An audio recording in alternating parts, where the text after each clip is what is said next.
So when LeBron was here, which one was his locker? That one over there? Ah man, Dadam, right? Oh, King James, beautiful, right? Can we tan out here? So these are the Heat culture rules. Okay, so our players must have 7 to 8% body fat. It's fine. I'm Greek. I mean, even our yogurt is low fat. I come out here, get my sun chair, ride my short shorts. I come up to the tie, so I don't have tan lines. And I'm not sure if this is possible, but can I have his locker? Right? That I can have his locker. Right? When he sat at his locker, right? Which cheek did he sit on? Second, players are not allowed to have their hands on their knees. Hey man, let me tell you something. This is not a problem for me. It's not a problem for me. But it is a problem for someone in my household. Yes. Messed up, because the shorter my shorts get, the more kids I have. The left cheek or was it the right? Because I want to be able to replicate his greatness. All players must eat lean protein, complex carbs, and no processed food. Right? Can I still have Oreos though? No? What about the Oreos beans? Can I do the teens? I can't do a celebration too fast, because if so, I fart. But let me ask you this one thing. Can I still eat booty? Yeah, you know why? Yes, Greek freak, baby, yeah!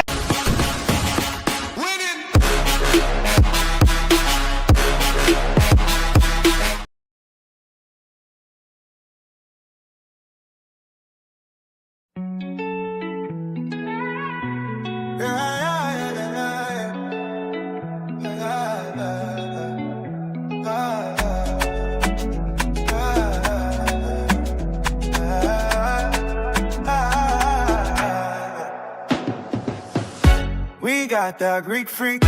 Biscayne is the name of the street. Next summer, that's where we'll be. Cruising down through clouds, holding a trophy. We got the Greek freak. Biscayne is the name of the street. Next summer, that's where we'll be. Cruising down through crowds, holding a trophy. The Godfather did again. It's time to begin. The Heat's gonna win with the 7-foot Nigerian.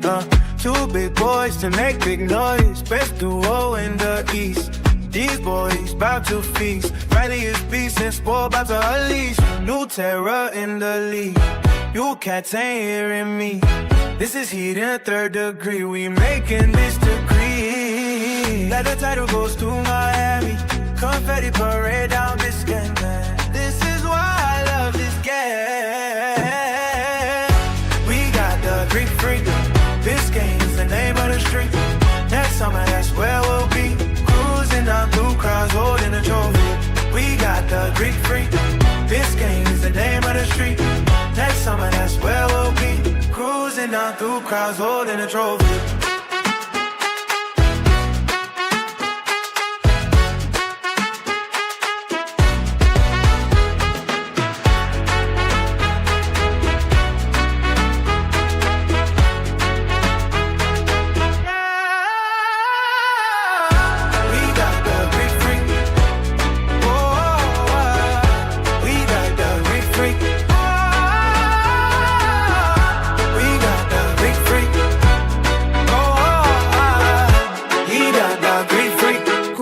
Down through crowds, holding a trophy.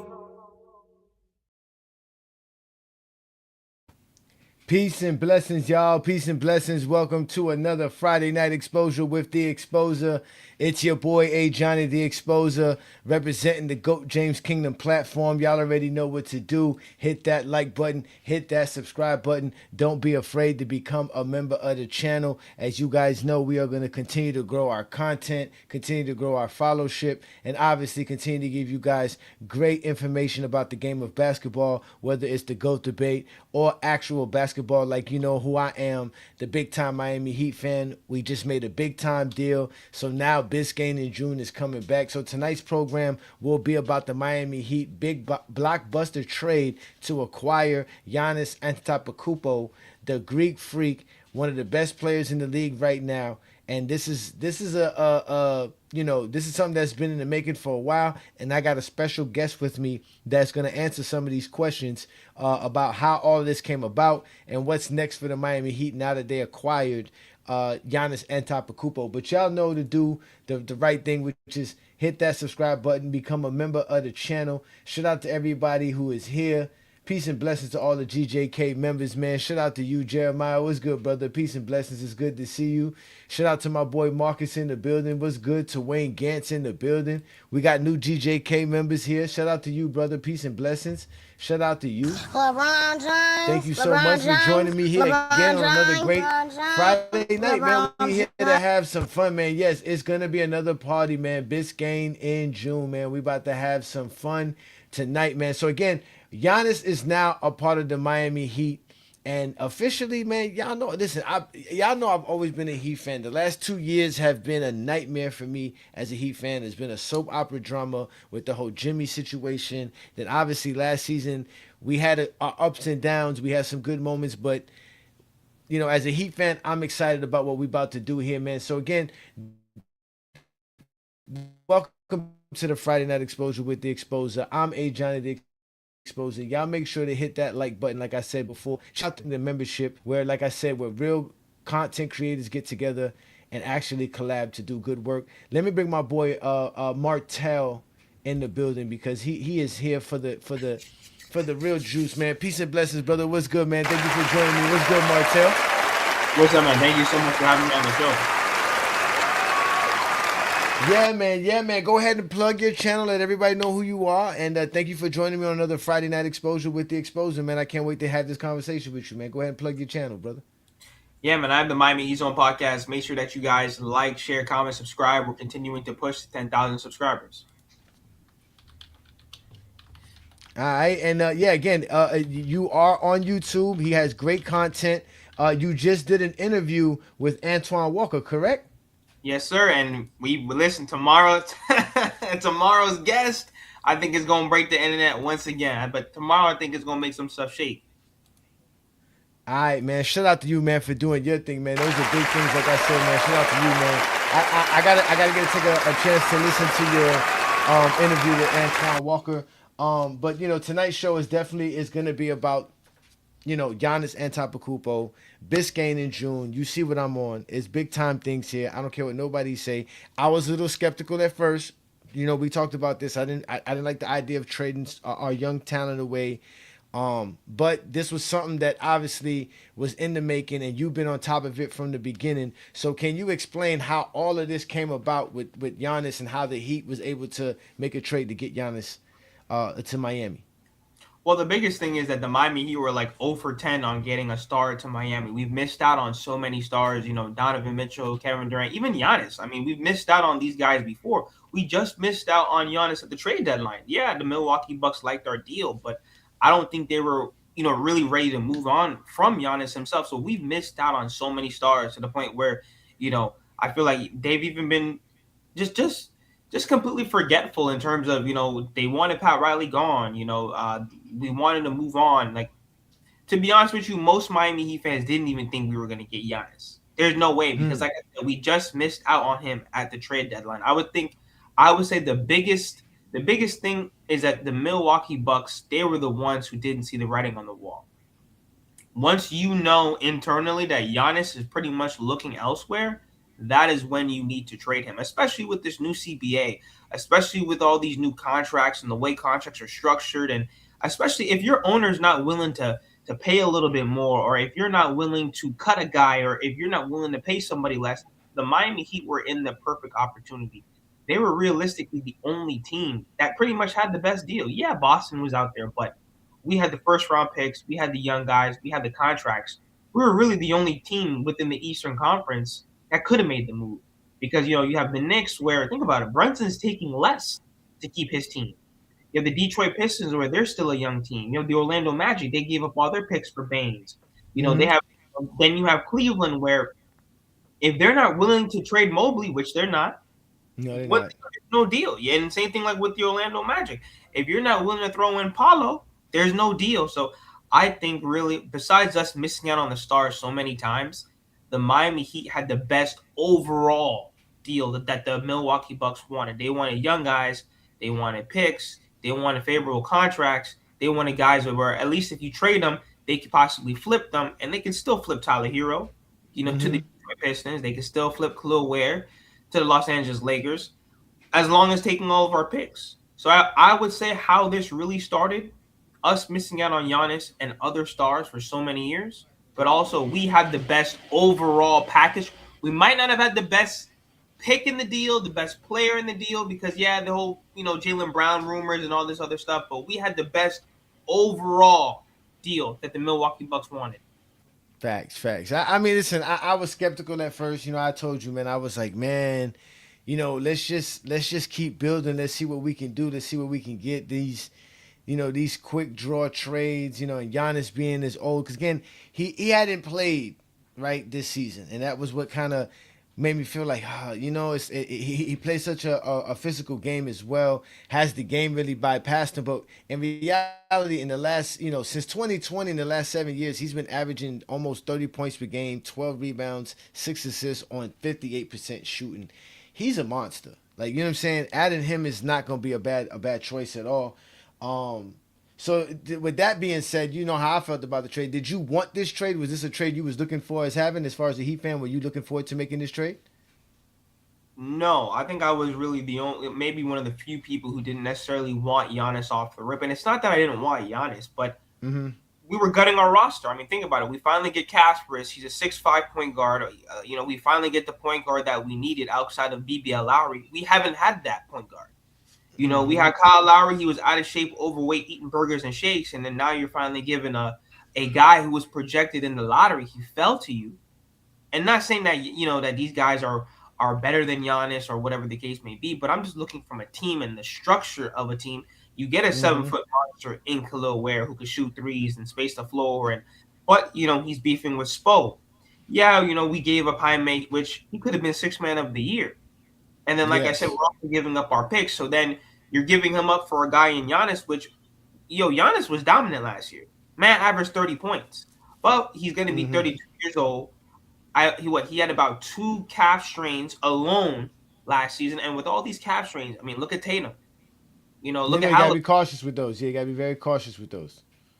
So he had 2 calf strains, 1 groin injury, and he wanted to come back last season to play. And, I mean, think about it, to the point where he was beefing with the Milwaukee Bucks. I love the energy. I love the fight. I love the whole competitive spirit. But, my man, you're done for the season. If we let you play, we can't even flip you later. So I liked our young talent, and just looking at the NBA, and I'm not saying that this young core was anything like OKC or the Spurs. It's just I didn't like the risk. Michael Wilbon really made it clear. Giannis hasn't been past the first round since 2022 for whatever the reasons are. He hasn't been past the first round since 2022. And that's a lot when you're going to now try to pay a star a $300 million contract at 32 years old. Is it worth the risk?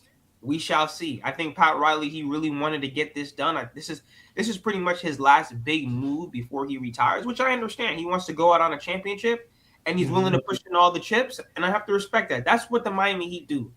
Chris Bosh, he made a very good point. When the Big Three was formed, there was only 6 players on the roster once the initial Big Three move was made. So we'll see.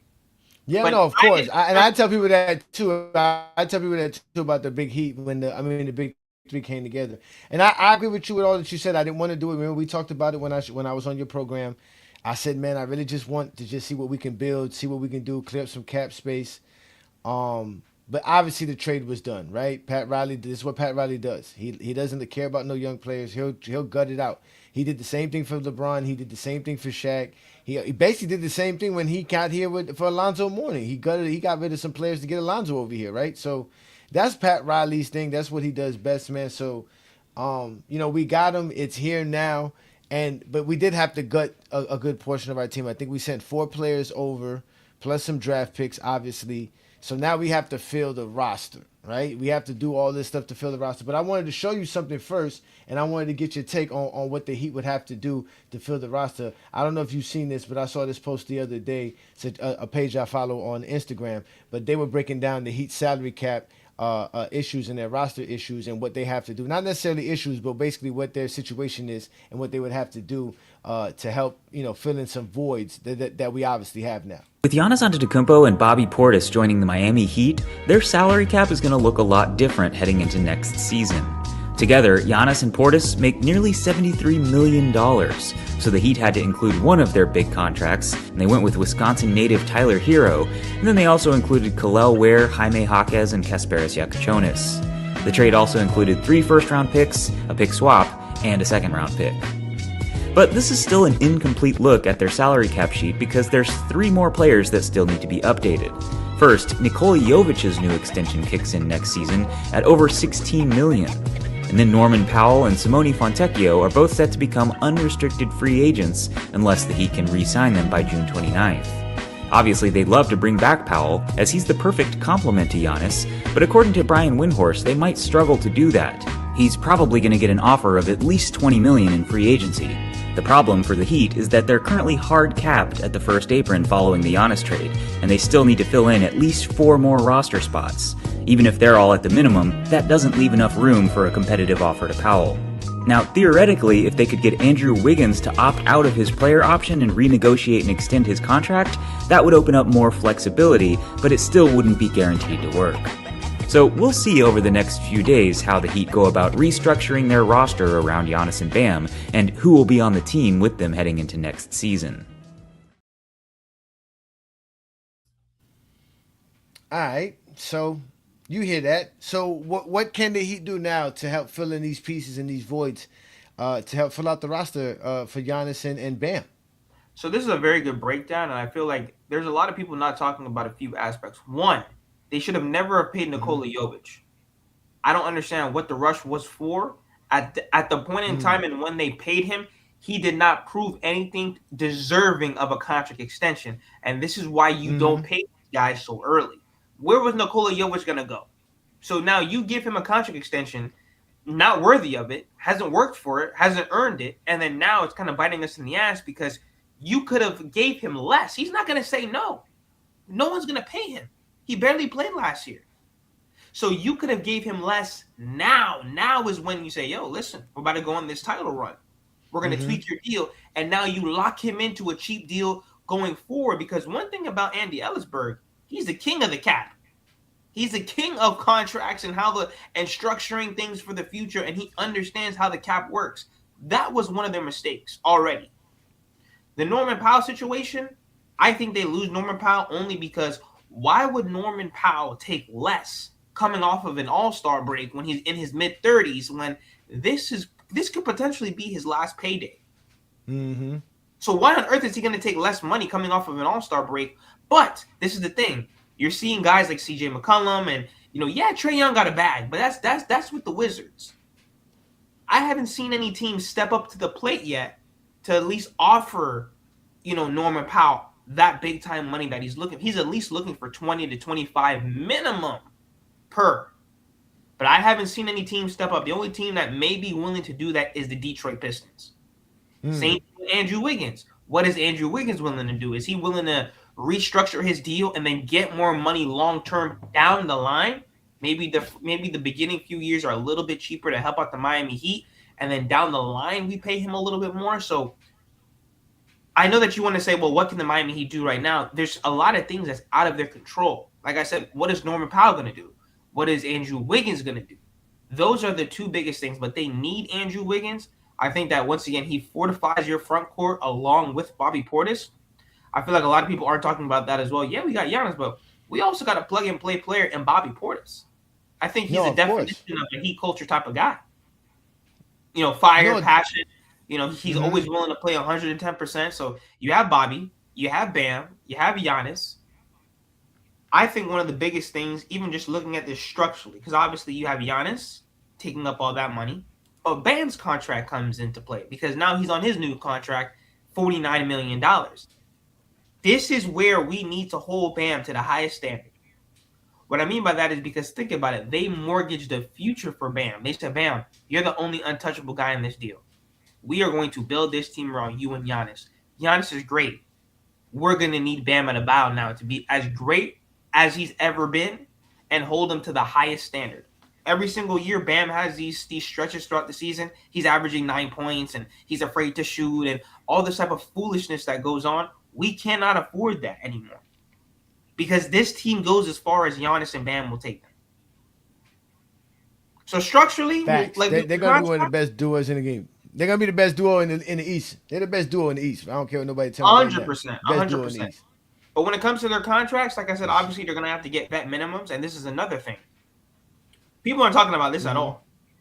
It's not like 2012 and 2010 and 2011 where you can go out and go get a Shane Battier, a Chris Birdman Anderson, a Ray Allen. It's not, The league don't got vets like that. No, the league don't got vets just sitting around like that. No, they don't. those They really days don't. are over, and not even just vets. Yeah. High level role players, Rashad Lewis, Chris Birdman Anderson, guys who are actually going to come in and make an actual impact on your team.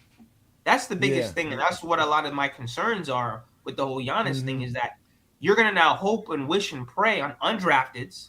You're going to hope and wish and pray a guy like a Gary Trent Jr., a guy like a Quentin Grimes, a guy like an Anthony Simons is willing to take less money. You're going to hope and pray that the market dries up for them and say, hey, we're going to come to South Beach. That's what Riley loves. He loves to try to tell somebody they're gonna get a discount to come to South Beach, and he does all those, all those type of weird things. Shout out to Zero and all the GJK assassins and the GJK members, man. Peace and blessings, y'all. Again, make sure y'all hit that like button, hit that subscribe button. Check out the Miami Heat Zone.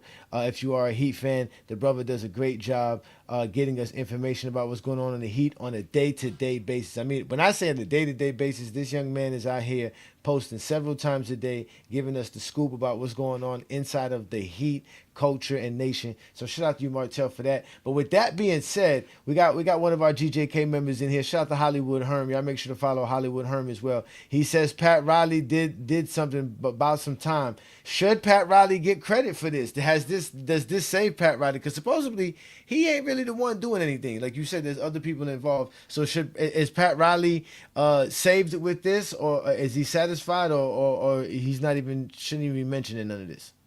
Well, I think there's a huge narrative that is spewed that, like, one, Pat Riley's come out and said that he is not the main guy. So what he means by that is it's a brain trust. They work together. Mickey Arison, Nick Arison, Andy, Adam Simons, they are all on the same page. They all work together and they make collective decisions. Pat Riley is the face. He's the guy that you're going to see every day. He's the one that's going to take all the bullets. But ultimately, to be honest with you, I think they were actually not on the same page. I say that because I think you had Pat Riley where he wants to push the chips all in. I think he wants to make the moves all the time. But then you also potentially have Nick Arison and the Arisons specifically, who they kind of want to be young. They kind of want to stay flexible. They don't want to go all in right now. And I think that's kind of what the dilemma was throughout these few seasons. That's why you saw this whole blended build.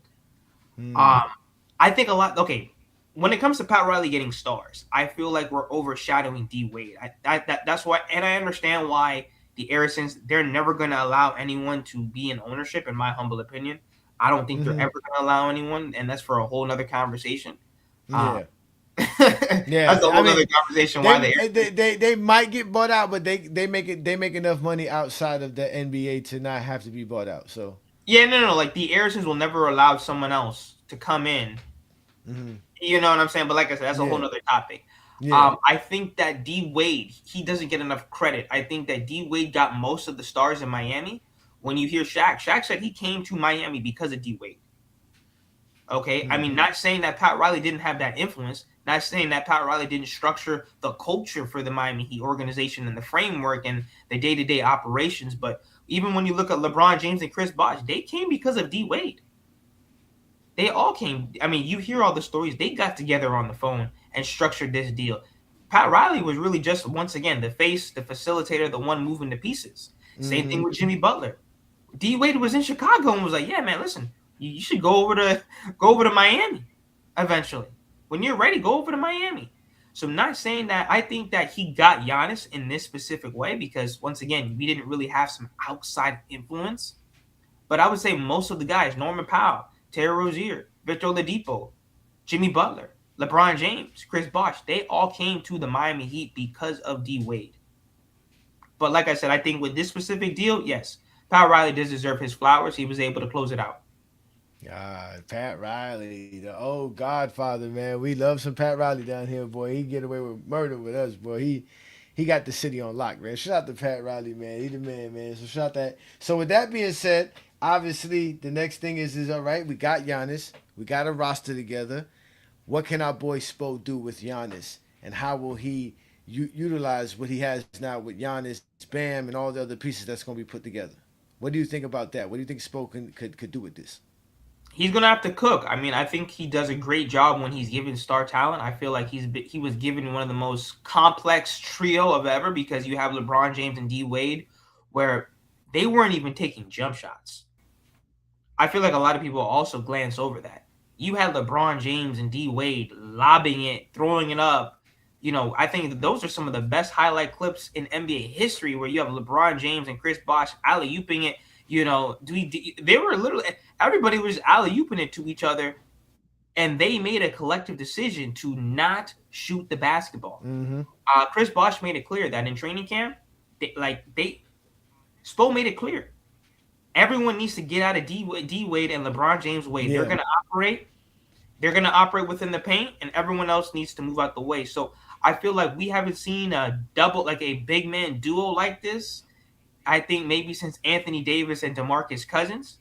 I think the defensive now you have two guys that are on the same level defensively in terms of they can switch guard 1 through 5, they can block a shot, they can guard up, they can guard down.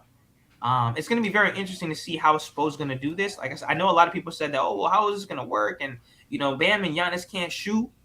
I think that Antonio Walker, he made a really good point, like on my show, saying that, Giannis won a championship without being able to shoot. So yeah. I think that with just like with Anton saying that, the fact that he won a championship without a jump shot, we now have to see how Erik Spoelstra can now have two bigs who they're not really known to shoot. How can they operate together and coexist?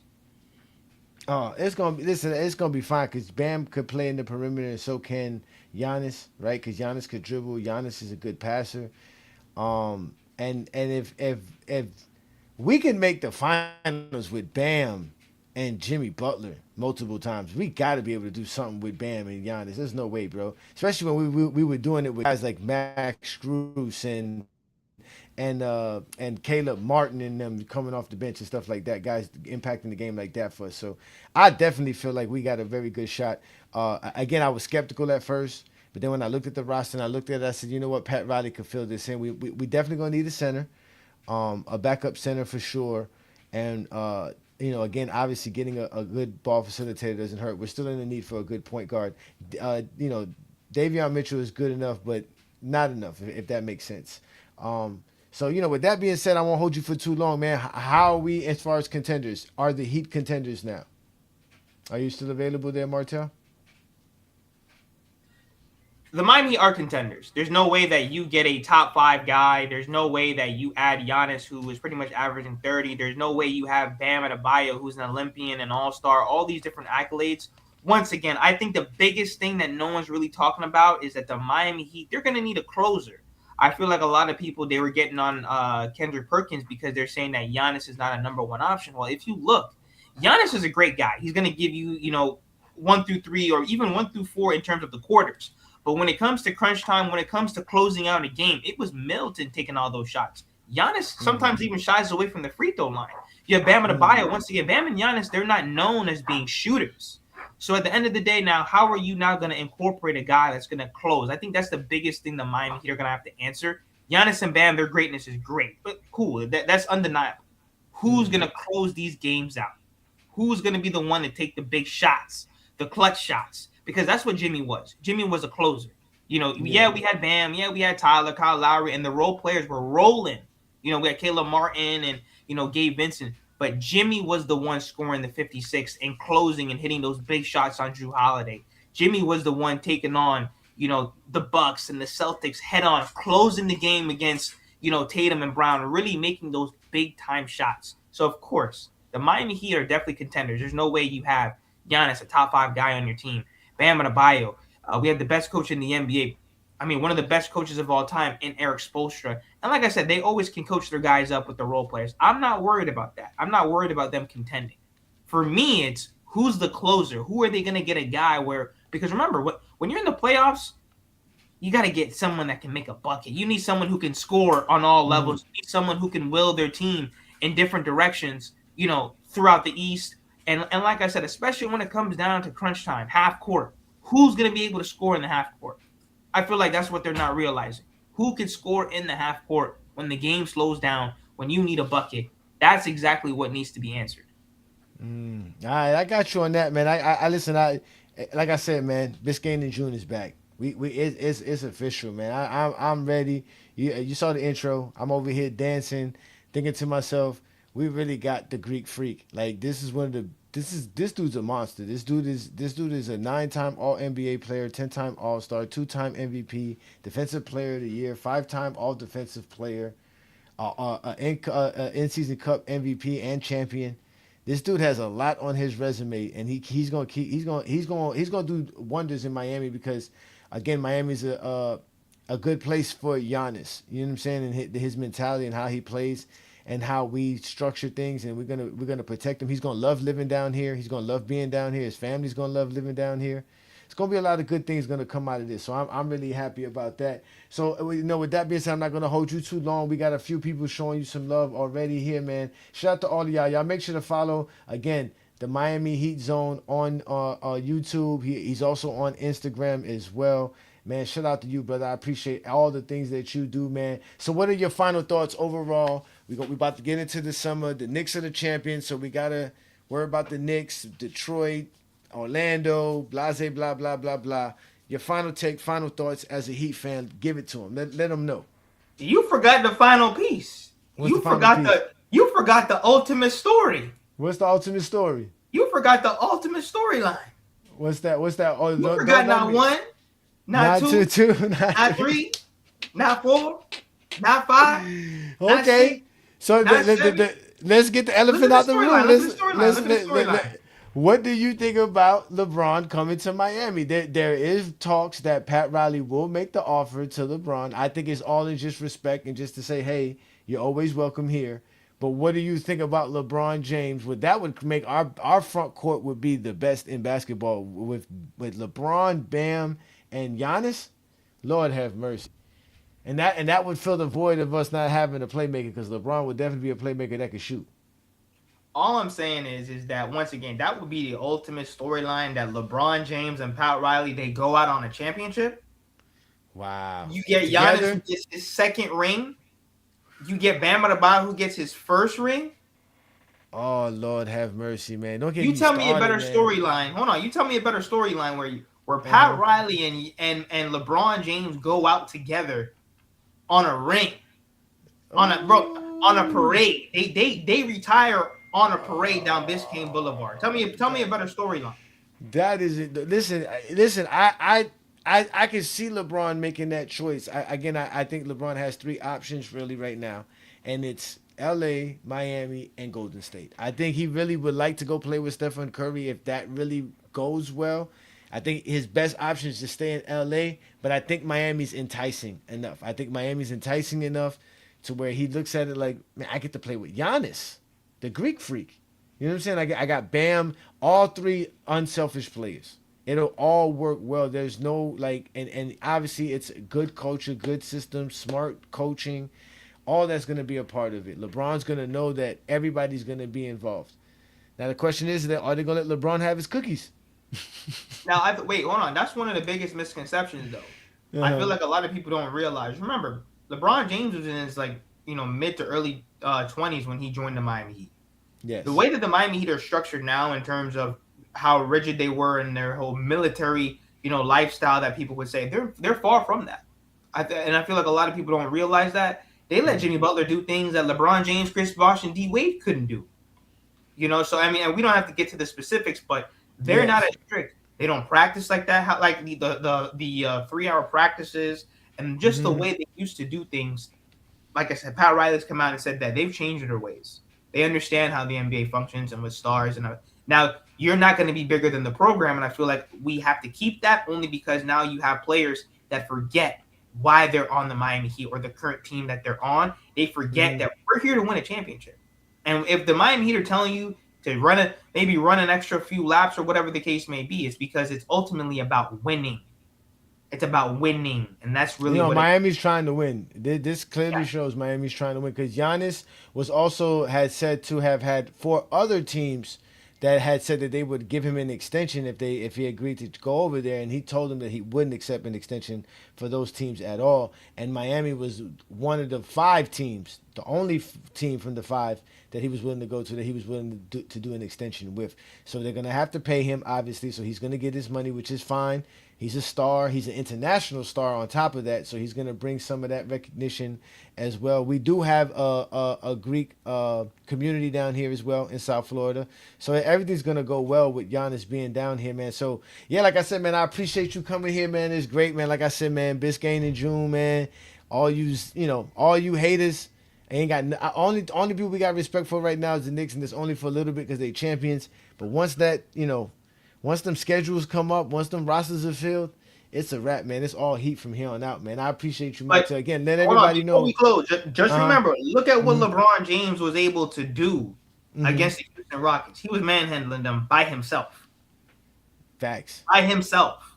Yeah. So he's not going to have to will himself. He's still going to have Giannis. He's still going to have Bam. He's still going to have some decent role players left to help him. He's not just going to be by himself. To me, let's not forget Davion playing 94 feet. Let's not forget that. Yeah. To me, the Lakers made a huge mistake. They should have never paid Austin Reeves that money. He's another Tyler Hero. Austin Reeves is not a max player. He's not a two-way player. To me, the only way you're a superstar in this league is if you're a max, is a two-way player, or your offense is well above the defense that's going to be guarding you. But he is not. But Austin Reeves is not a max player to me. Listen, they paid him though. They love him. He sells jerseys. He sells tickets, man. So again, this is Martell from the Miami Heat Zone channel. Again, the brother's doing his thing. He stays giving us great content. I always stay following you. But before we go, I've never asked you this. Before you get up out of here, who is your GOAT if you have a GOAT in basketball? It's going to have to be LeBron James. I mean, like, I understand a lot of people, they get into this heated debate. Just off the rip, like I said, LeBron James is the most complete basketball player. Obviously, we want to compare talent and gaps and who is available and play style and everything like that. It's just, but in terms of what I saw with my own eyes, the types of run and just the dominance, I understand people want to say, oh, the East was weak or whatever the case may be. You got to play who's in front of you at the end of the day.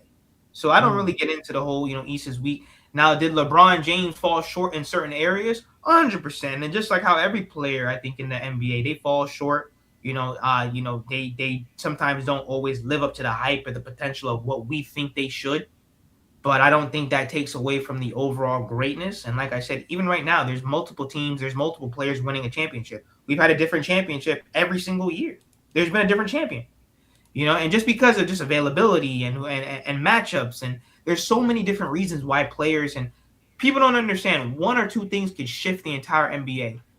I feel like people don't realize if in the bubble, if Bam and Dragic don't get hurt, I'm sorry to break it to you, but LeBron and them boys is going down. Jimmy Butler was able to will them to 6 games by himself. Or if Tyler Hero don't get hurt against the Nuggets. Hold on, no, and you're even selling yourself short there. BBL Lowry gets hurt with his hamstring. Tyler Hero breaks his hand. Victor Oladipo season-ending injury. There's a lot. So like I said, there's a lot of different things on those runs. Imagine you have a healthy Victor Oladipo, playing against the Nuggets. Imagine if you have a healthy Tyler Hero. So there's a lot of different reasons why teams don't win championships and why players fall short. But I think yes, LeBron James, in terms of an overall basketball player, he definitely is the GOAT. Longevity, I understand. There's a lot of different reasons, but in terms of a complete basketball player, it's LeBron James. Yeah, that makes you a true basketball fan. Again, us Heat fans, we real basketball fans, man. So again, shout out to you, man. Thank you for joining me on the Friday Night Exposure with the Exposer. I'm glad we get to celebrate this together, and I'm glad we both saw eye to eye on the whole Giannis trade in the beginning. But still, this is our team. This is what we got. I really feel comfortable saying back, Biscayne in June is back, man. So again, Martell from the Miami Heat Zone, man. You enjoy your evening, brother. Thank you for joining me, man. It's great having you again. And that man in the comments that said that we wasn't winning, just know that man in the comments that said that we wasn't winning, Jimmy Butler, Bam Adebayo, and a ragtag crew of guys went to 3 Eastern Conference Finals and 2 NBA Finals. You let me know a team that could have done. There's no NBA superstar that could have done what Jimmy Butler and Bam Adebayo did with that ragtag crew of guys and untimely injuries. That's why I feel comfortable that we can do it again. If we can do it with Bam and Jimmy, we can do it with Bam and Giannis for sure, man. So again, brother, Peace and blessings. I'm about to put the link up for other people to go on, but you ain't got to get. It's gonna get hectic in here. This is how you know how GOAT James Kingdom is, man. It's crazy, brother. So appreciate you, man. Thanks so much, Martell, man. Again, man, that is my boy Martell, man. The young man does his thing, man. I've been following him for quite some time now. He's been able to provide some great insight on the Miami Heat on a day-to-day basis. He also collaborates with other guys. They do great content. He does interview with the people that actually cover the Heat, guys like Ethan Skolnick and all these other guys. He covers all of the stuff that goes on with the Miami Heat. He also just recently did an interview with Antoine Walker, which is available on his channel. Check him out. They had a great conversation. I'm about to check out the full conversation as well. So again, that is the Miami Heat Zone channel on YouTube and Instagram. Shout out to the young man, man. He kept doing his thing, man. That is great, man. But again, it's big time things here in Miami, man. We are about to celebrate the Greek Freak, ladies and gentlemen, because we got the Greek Freak. Y'all didn't see the original intro to the night's program, but I'm gonna go ahead and play it for you again because again, ladies and gentlemen, it's going to be Biscayne in June.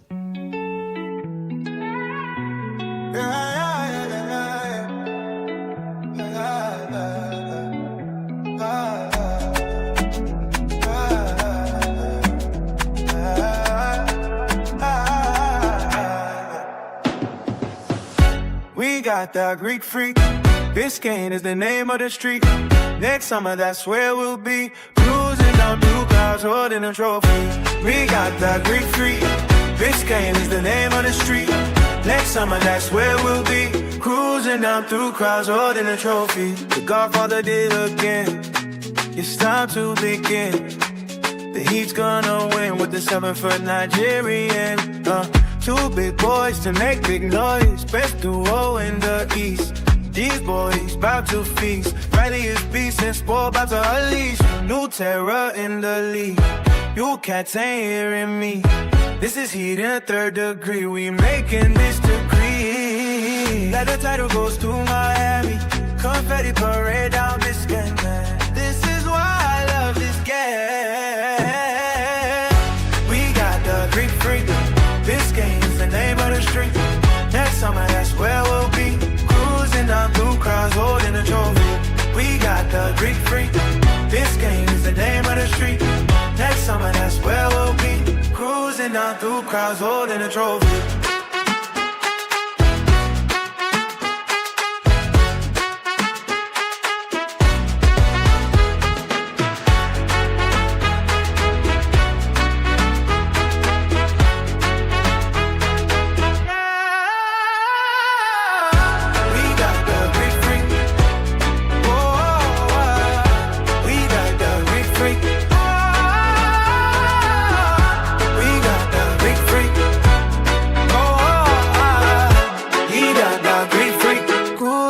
Through crowds holding a trophy.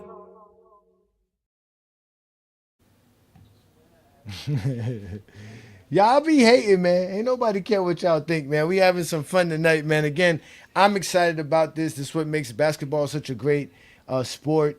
You know, I can't hate.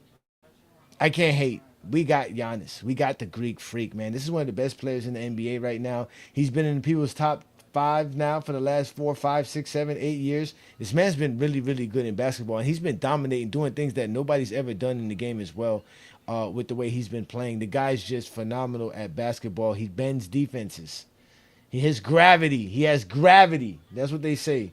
You know what I'm saying? They have gravity, man. Appreciate all the love, man. Thank y'all, man. Listen, man.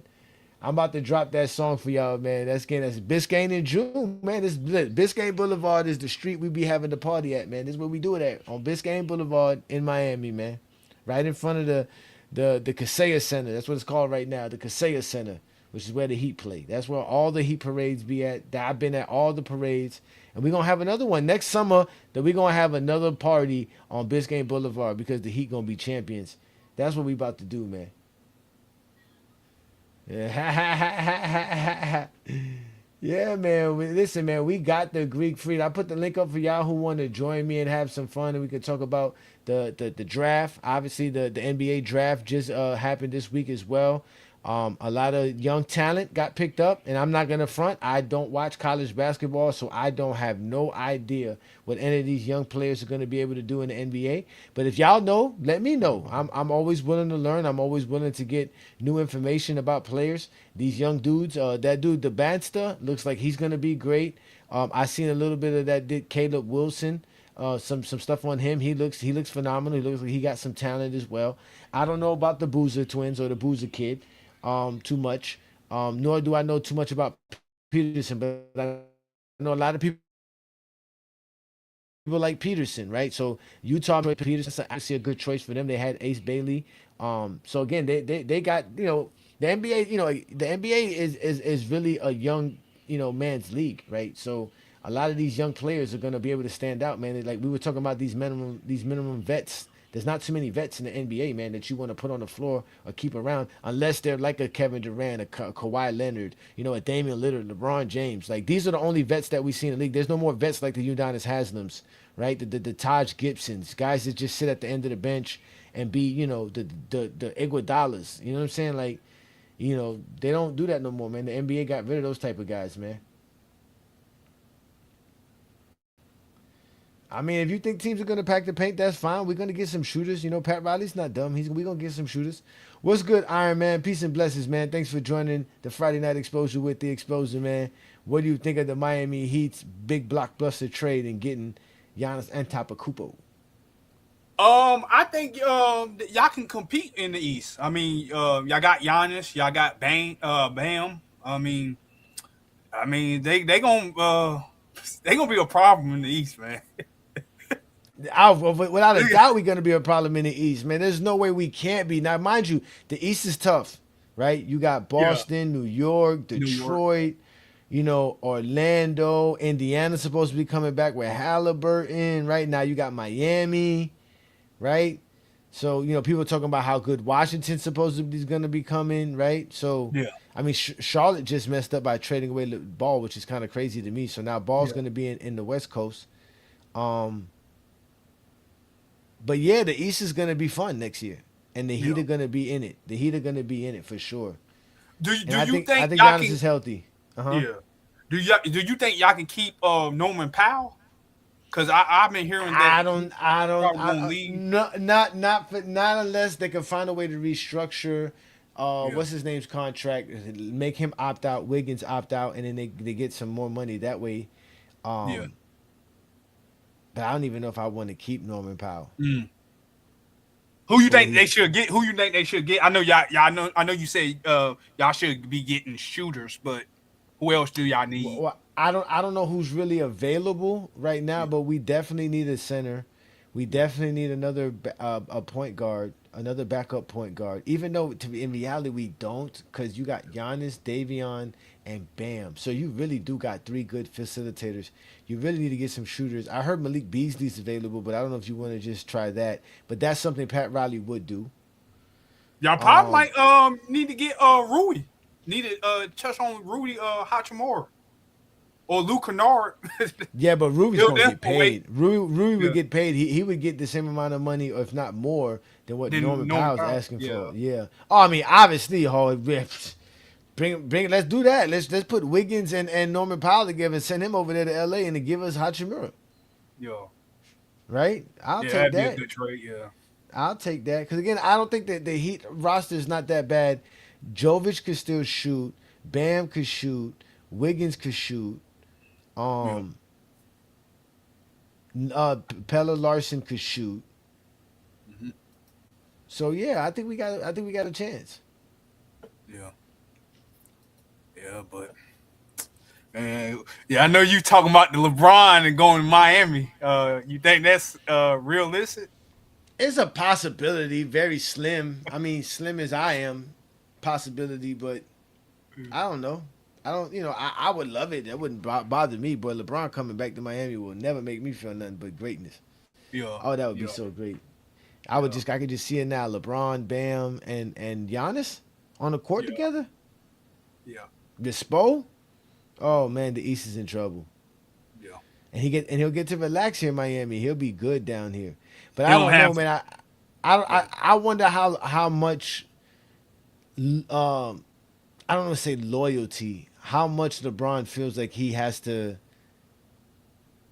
Like, does he can he leave JJ Redick, like, just be like, yo, I'm out of here, man? I think he can, but I mean, I think the problem is I think Bron is still gonna be on the team, on that Lakers team. So, you know how he do. You know, he like playing with his son and stuff. So I don't know. I think he did it. I think that was fun. He did it. He played a playoff with his son. I don't think that's I think LeBron still wants to win a championship, which Miami gives him a good chance. Yeah. But does Miami give him a better chance than the Lakers do? Right? You don't have to worry about Luka getting injured or nothing. That's what I'm saying. And playing alongside Luka ain't fun, man. I don't think LeBron thinks playing alongside Luka is as fun as he thought it would be. Yeah. Because at least Giannis and Bam, especially Bam, they can play defense. You got to worry about Austin Reeves and Mitchell.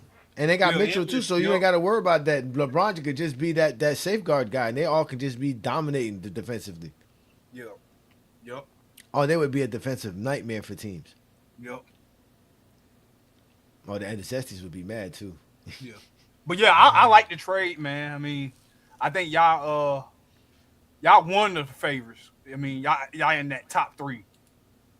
If y'all can stay healthy and stuff, y'all can do something in the East. I don't know about no TJ McConnell, man. I mean, I just don't know who available. If I can see who's available, I would be able to say, okay, yeah, I'll take this guy, that guy. Right now, I don't know off the top of my head who are the available free agents that the Heat could acquire. But it don't matter. Pat Riley finds them. He gets players that do exactly what he needs them to do. Yeah, he just does, and then sometimes they do more. Like I said, with Gabe Vincent and Caleb Martin and Max Strus. Yeah. These were the type of dudes we were making the finals with. Jay Crowder, even though Jay Crowder was kind of a decent player. Yeah. So your expectation is to go to the finals this coming season. Biscayne in June. What you mean? Expectations Biscayne in June. You ain't see me dancing? Do I gotta play it again? It's Biscayne in June. We about to have a blast, man. Yep. Oh man, y'all don't ask me no question like that, man. It's Biscayne in June, bro.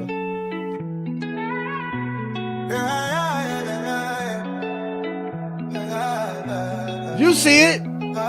Biscayne in June, nigga. Oh yes, we got the Greek freak, nigga. 305, stand up. We got the Greek freak. Biscayne is the name of the street. Next summer, that's where we'll be. Cruising down through clouds, holding a trophy. We got the Greek freak. Biscayne is the name of the street. Next summer, that's where we'll be. Cruising down through crowds, holding a trophy. The Godfather did again. It's time to begin. The Heat's gonna win with the 7-foot Nigerian. Two big boys to make big noise. Best duo in the East. These boys bout to feast. Riley is beast and sport bout to unleash. New terror in the league. You cats ain't hearing me. This is Heat in 3rd degree. We making this decree. Let the title goes to. Oh yeah, we dropping this track tonight for all the GJK members. This is why. Oh, let's go Heat, bitches. Biscayne is the name of the street. Next summer, that's where we'll be. Cruising down through crowds, holding a trophy. We got the Greek freak. Biscayne is the name of the street. Next summer, that's where we'll be. Cruising down through crowds, holding a trophy.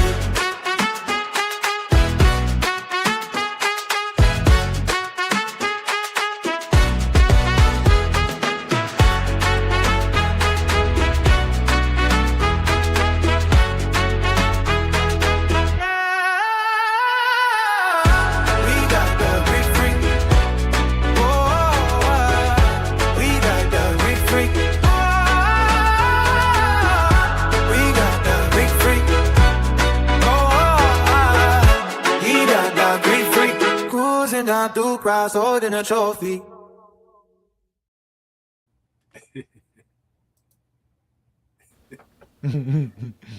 Yeah, man. Shout out to y'all, man. We having some fun, man. Yeah, my internet's tripping again tonight, man. Why it be doing this to me? Is it I lagging? started my computer on purpose. Yeah, it's lagging, man. It's lagging. It was lagging for you too, right? Not really. Okay. He said it fits the Miami theme so well.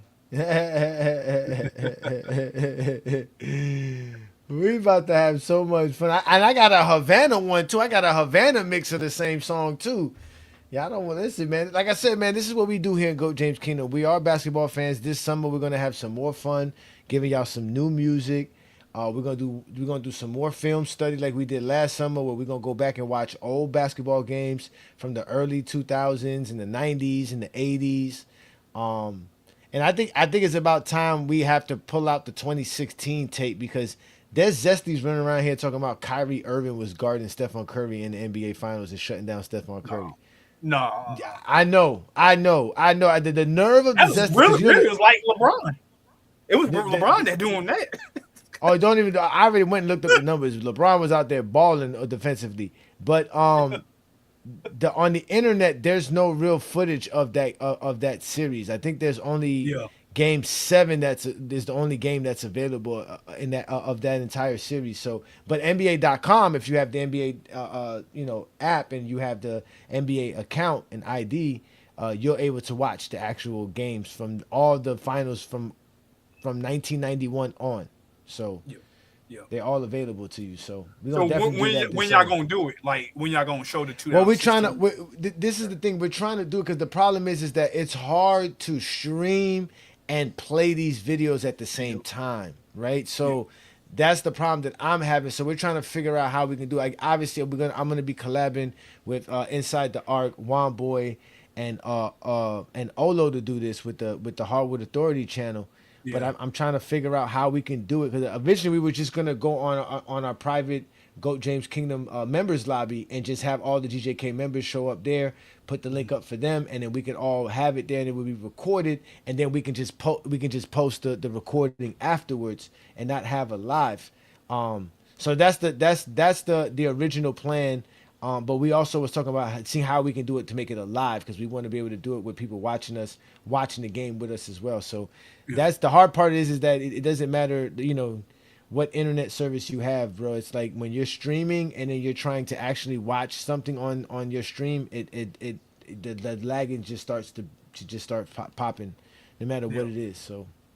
Yeah. But we're going to have some fun this summer, man. So, again, support what we do here in GOAT James Kingdom. Hit the subscribe button. Hit the like button. Also, don't forget to hype GOAT James Kingdom videos. It's a new feature now that YouTube provides to all the followers and subscribers to the content creators that you like. You hype their video, and that lets YouTube know that this is a video that should be out and about for people to, to see. So, again, thanks for supporting GOAT James Kingdom. And, obviously, join us every Friday night right here. And also Sunday afternoons for the GOAT James Kingdom show.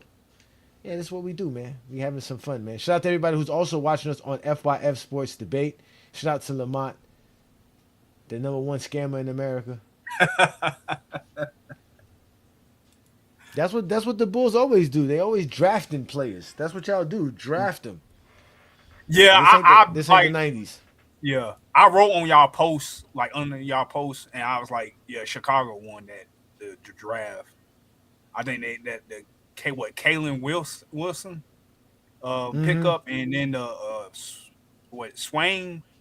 I think those are the two that can help out Chicago in the future, and they can be a threat, in the near future. But it's going to take time. But that's why my thought was on the draft. I think the Bulls won the night. Yeah, the Bulls, they made some moves to try to, I guess, blow it all up and bring in some new talent, which is weird because you almost would think that they had a bunch of veterans. No, they got rid of like Kobe White and all those guys. So, but again, I think the NBA is in a good space. I don't know about these young players. I don't know how long they can last where they're in a league where they're just playing with a bunch of dudes under 20. I mean, under 30. Yeah. This is definitely the youngest NBA I've ever seen in my life. It's most talent NBA. More Yeah, skill. definitely the most talented. It is the most skilled, More the most skill. talented. Yeah, it is. It is. And there's so much going on the basketball court, man. There's so much. Yeah. You can see how easy people are exposing subtle weaknesses or subtle lapses on the other side. Like it's clear as day. It's clear as day. You got to be on point if you want to win a championship. The Knicks showed you that. If you ain't, if you could be up 29 and still lose. Come back. Ooh, Yeah. Lord have mercy. Lord have mercy. Oh my Lord. Oh my Lord, man. The role players can nowadays they can get you 30 a night. So it's kind of of a difficult to contain these teams because of the role players nowadays. They can score a whole lot of points. Yeah. Nah, again, it's not an easy scenario, man. It's not an easy scenario at all, man. Again, the things that you have to see these players go through, it's not just, it's not waking up next day and listening to Skip Bayless and them tell you some nonsense, man. It's really paying attention. And I'm starting to follow some channels and some pages that are breaking down certain aspects of the game that we need to see a lot more of, man. Because the stuff like the Knicks were doing, the stuff that the Spurs were trying to do, the stuff that we were seeing in these playoffs, man, we saw a very physical playoffs. We saw a very, these guys were really, really playing hard. Like they were trying to win games. But it was just great basketball, man. Up and down, man. Straight up and down, man. So shout out to everybody who's watching us again. This is the Friday Night Exposure with the Exposer. We're talking about Giannis Antetokounmpo joining my Miami Heat, and now we are in the cusp of making a title contention this year in Miami. It's clear as day. There's no more, Jimmy's not really that guy. Bam's really not that guy. We got that guy. And I don't know how many people are going to doubt Giannis now because of one season. I don't know what to tell you. And I know people's like, he never got out of the first round in the last 3 years. It's like, y'all didn't say that about what's his name, Hakeem Olajuwon. Yeah. Who could barely get out of the first round his whole entire career. Yeah. It's true. Like y'all don't be talking basketball, man. Yeah, the injuries are a thing. If he stays healthy though, we got ourselves a star player. Yep. I think this gets him more motivated too, to win another championship. No, he still wants to win. That's why he left Milwaukee. If he didn't want to win a championship, he could just stay in Milwaukee, get paid.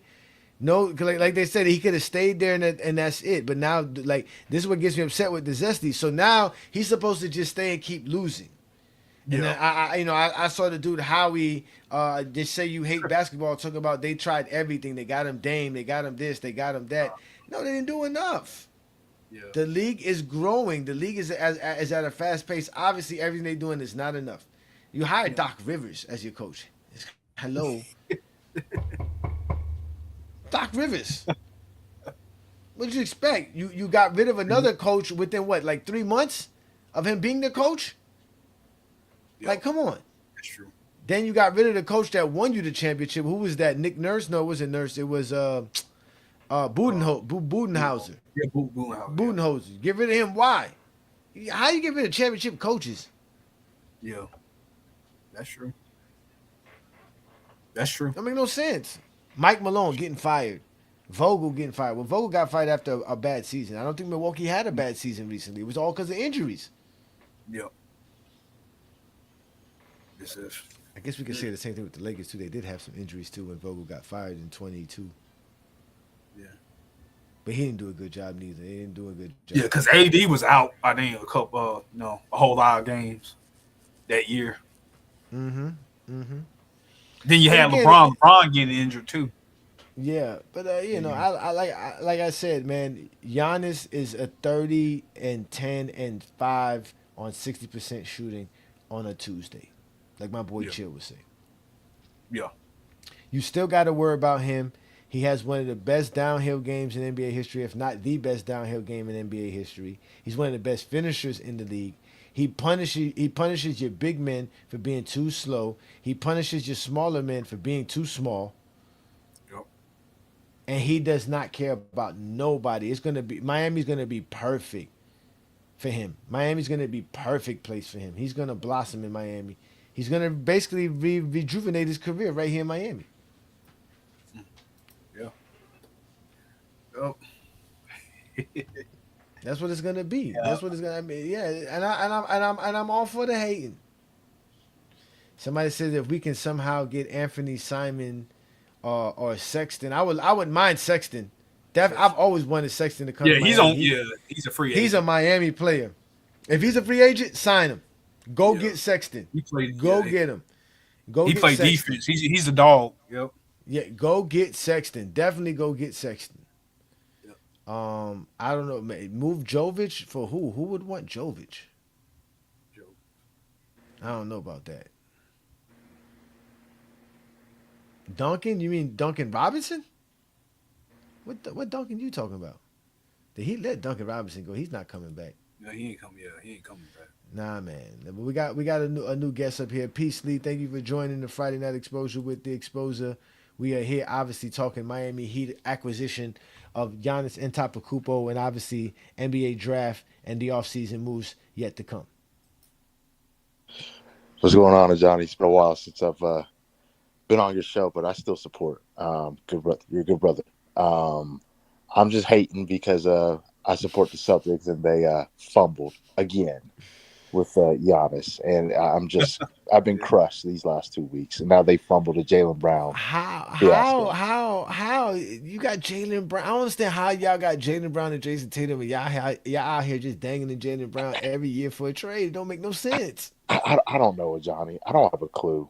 I'm just sitting back. I was really hoping that they could keep the tandem and somehow add Giannis and Antetokounmpo, but Brad Stevens. You know what? You know how they didn't get Giannis, right? It was basically the Bucks literally said, "Yeah, this is a done deal. You just got to give us two of your bench players that you drafted in the first and second round last year or the year before." And Brad Stevens didn't want to do it. Who was those players? Who was the players? I'm trying to think of their names.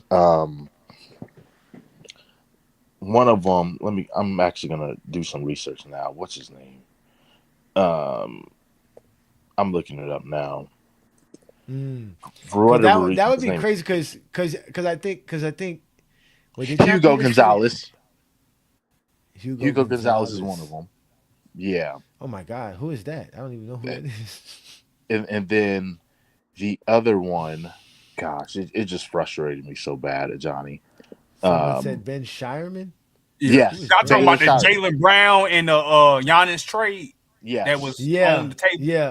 Yeah, supposedly. It was all because Brad Stevens didn't want to give up Hugo Gonzalez and Baylor Shireman. Yeah. Oh, gosh, bro. All because of that. That was an easy trade to make. Easy. And Brad Stevens didn't want to do it. And now I'm going to have to deal with Ajani trolling the Celtics every single day for the rest of the year. Oh, it's going to be great to beat on the Celtics and the Knicks now. Oh, it's why did I join your panel tonight, Ajani? I don't know why I did. I'm just saying, listen, y'all got a championship, so don't even feel bad. We haven't won one since 2013. Y'all were way much more recent champs. Y'all definitely still got, to me, like I said, I still have Jaylen Brown in the top 10.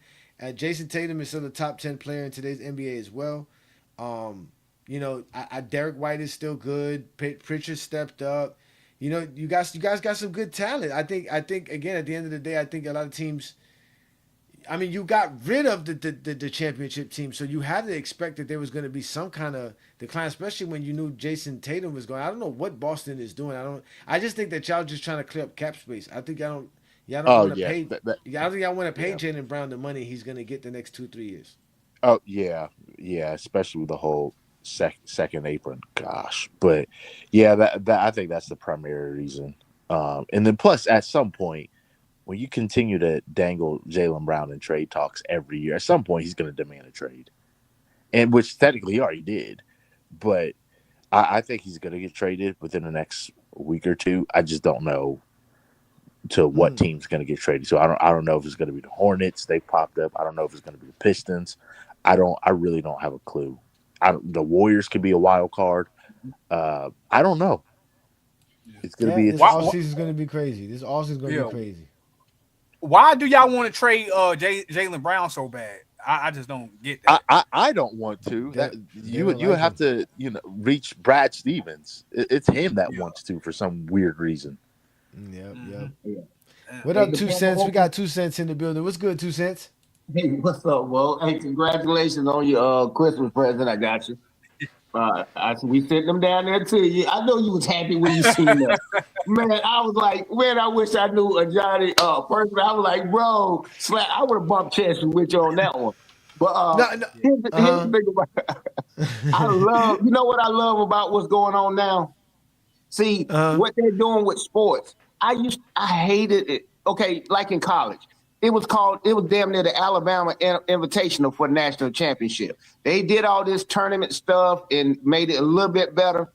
And it became more competitive. And now they're doing things in the college realm to make it more competitive. Even when Chicago ran the table like that for that many years, nobody want to see Chicago or the Lakers do that every year unless they're a fan. Now it's up. All that stuff they was talking about, Kirk and all them guys. Yeah, we're gonna repeat, man. He might get 4. He might 4-peat.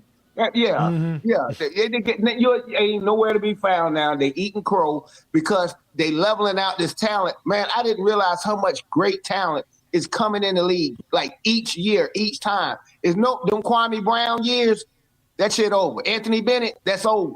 We're not doing that no more. What's the dude from Detroit?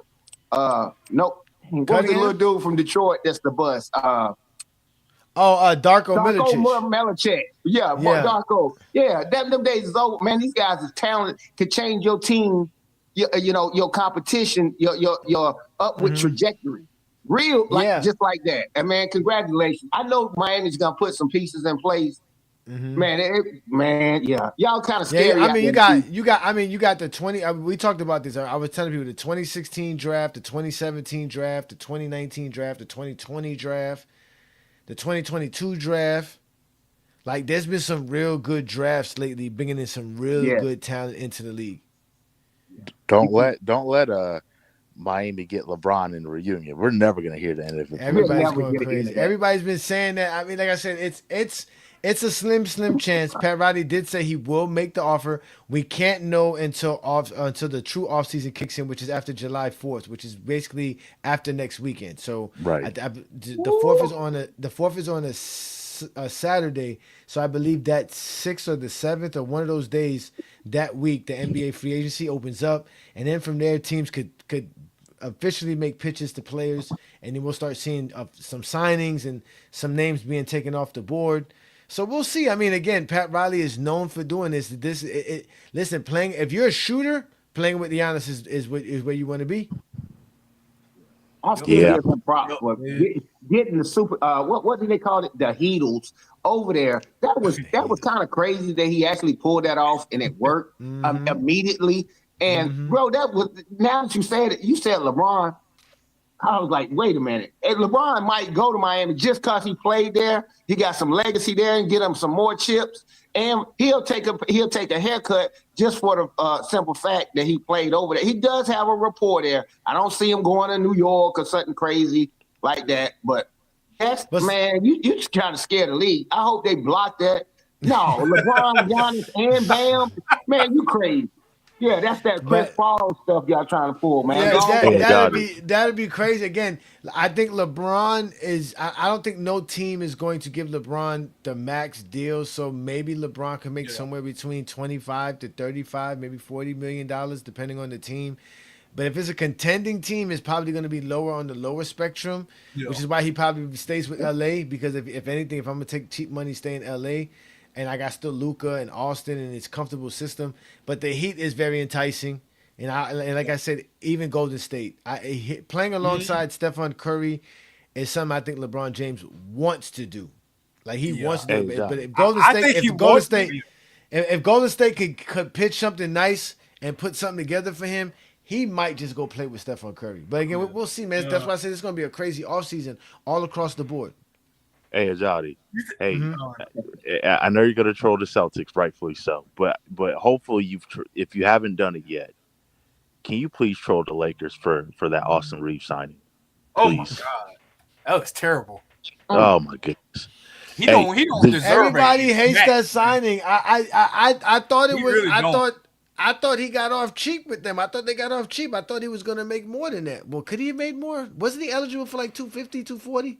No. Ajani, so initially it was, I think, If it was a 5-year deal, it would have been 250. I think it was right? anywhere from 36 to 42 a year initially, and then Detroit were, I guess, somewhat serious contenders to land Austin Reeves. It was just a cover up. They just wanted the Lakers to overspend, which it worked. Rob Pelinka. Man, I hope LeBron leaves LA. They wanted him. Detroit was going to draft Reeves, but he told them, "Don't draft me because I want to go to LA." LA could have gave Reeves you wants right. to He play in could've gave him LA. 240. He wants to play there. Why He haven't you could have gave him said? 240. Yeah, the Lakers could have gave him 240, but they ain't that stupid. Yeah, but they gave 185, so it's kind of not too bad. Yeah, that's $45 million a year. Shoot. Yeah, but 185 ain't 240.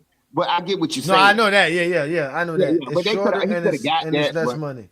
he passed out. He was like passed out on the golf course, man. He couldn't believe it. He got 100, and you know what kind of money he was playing on before? It's little compared to, man. That's Yeah, I think it life was changing. like That's life $12 changing. million, something like that. Like $12 million, something like Yeah, that. that's Yeah. crazy. Hey, but back on your Heat. Yeah, I'm still hating. Giannis is not young. Giannis might lose his. I'm hoping he don't lose his wife down there in Miami. Yeah, I almost lost my damn girl when I was in Miami. Man, y'all are aliens down there. Everybody's beautiful. You dress nice and all of this. I mean, if you got well-to-do money, you ain't got to worry about the poking beans of projects or nothing. That ain't what I'm talking about. Man, it is super. I'm looking at it, I'm like, damn, look at that dude's house.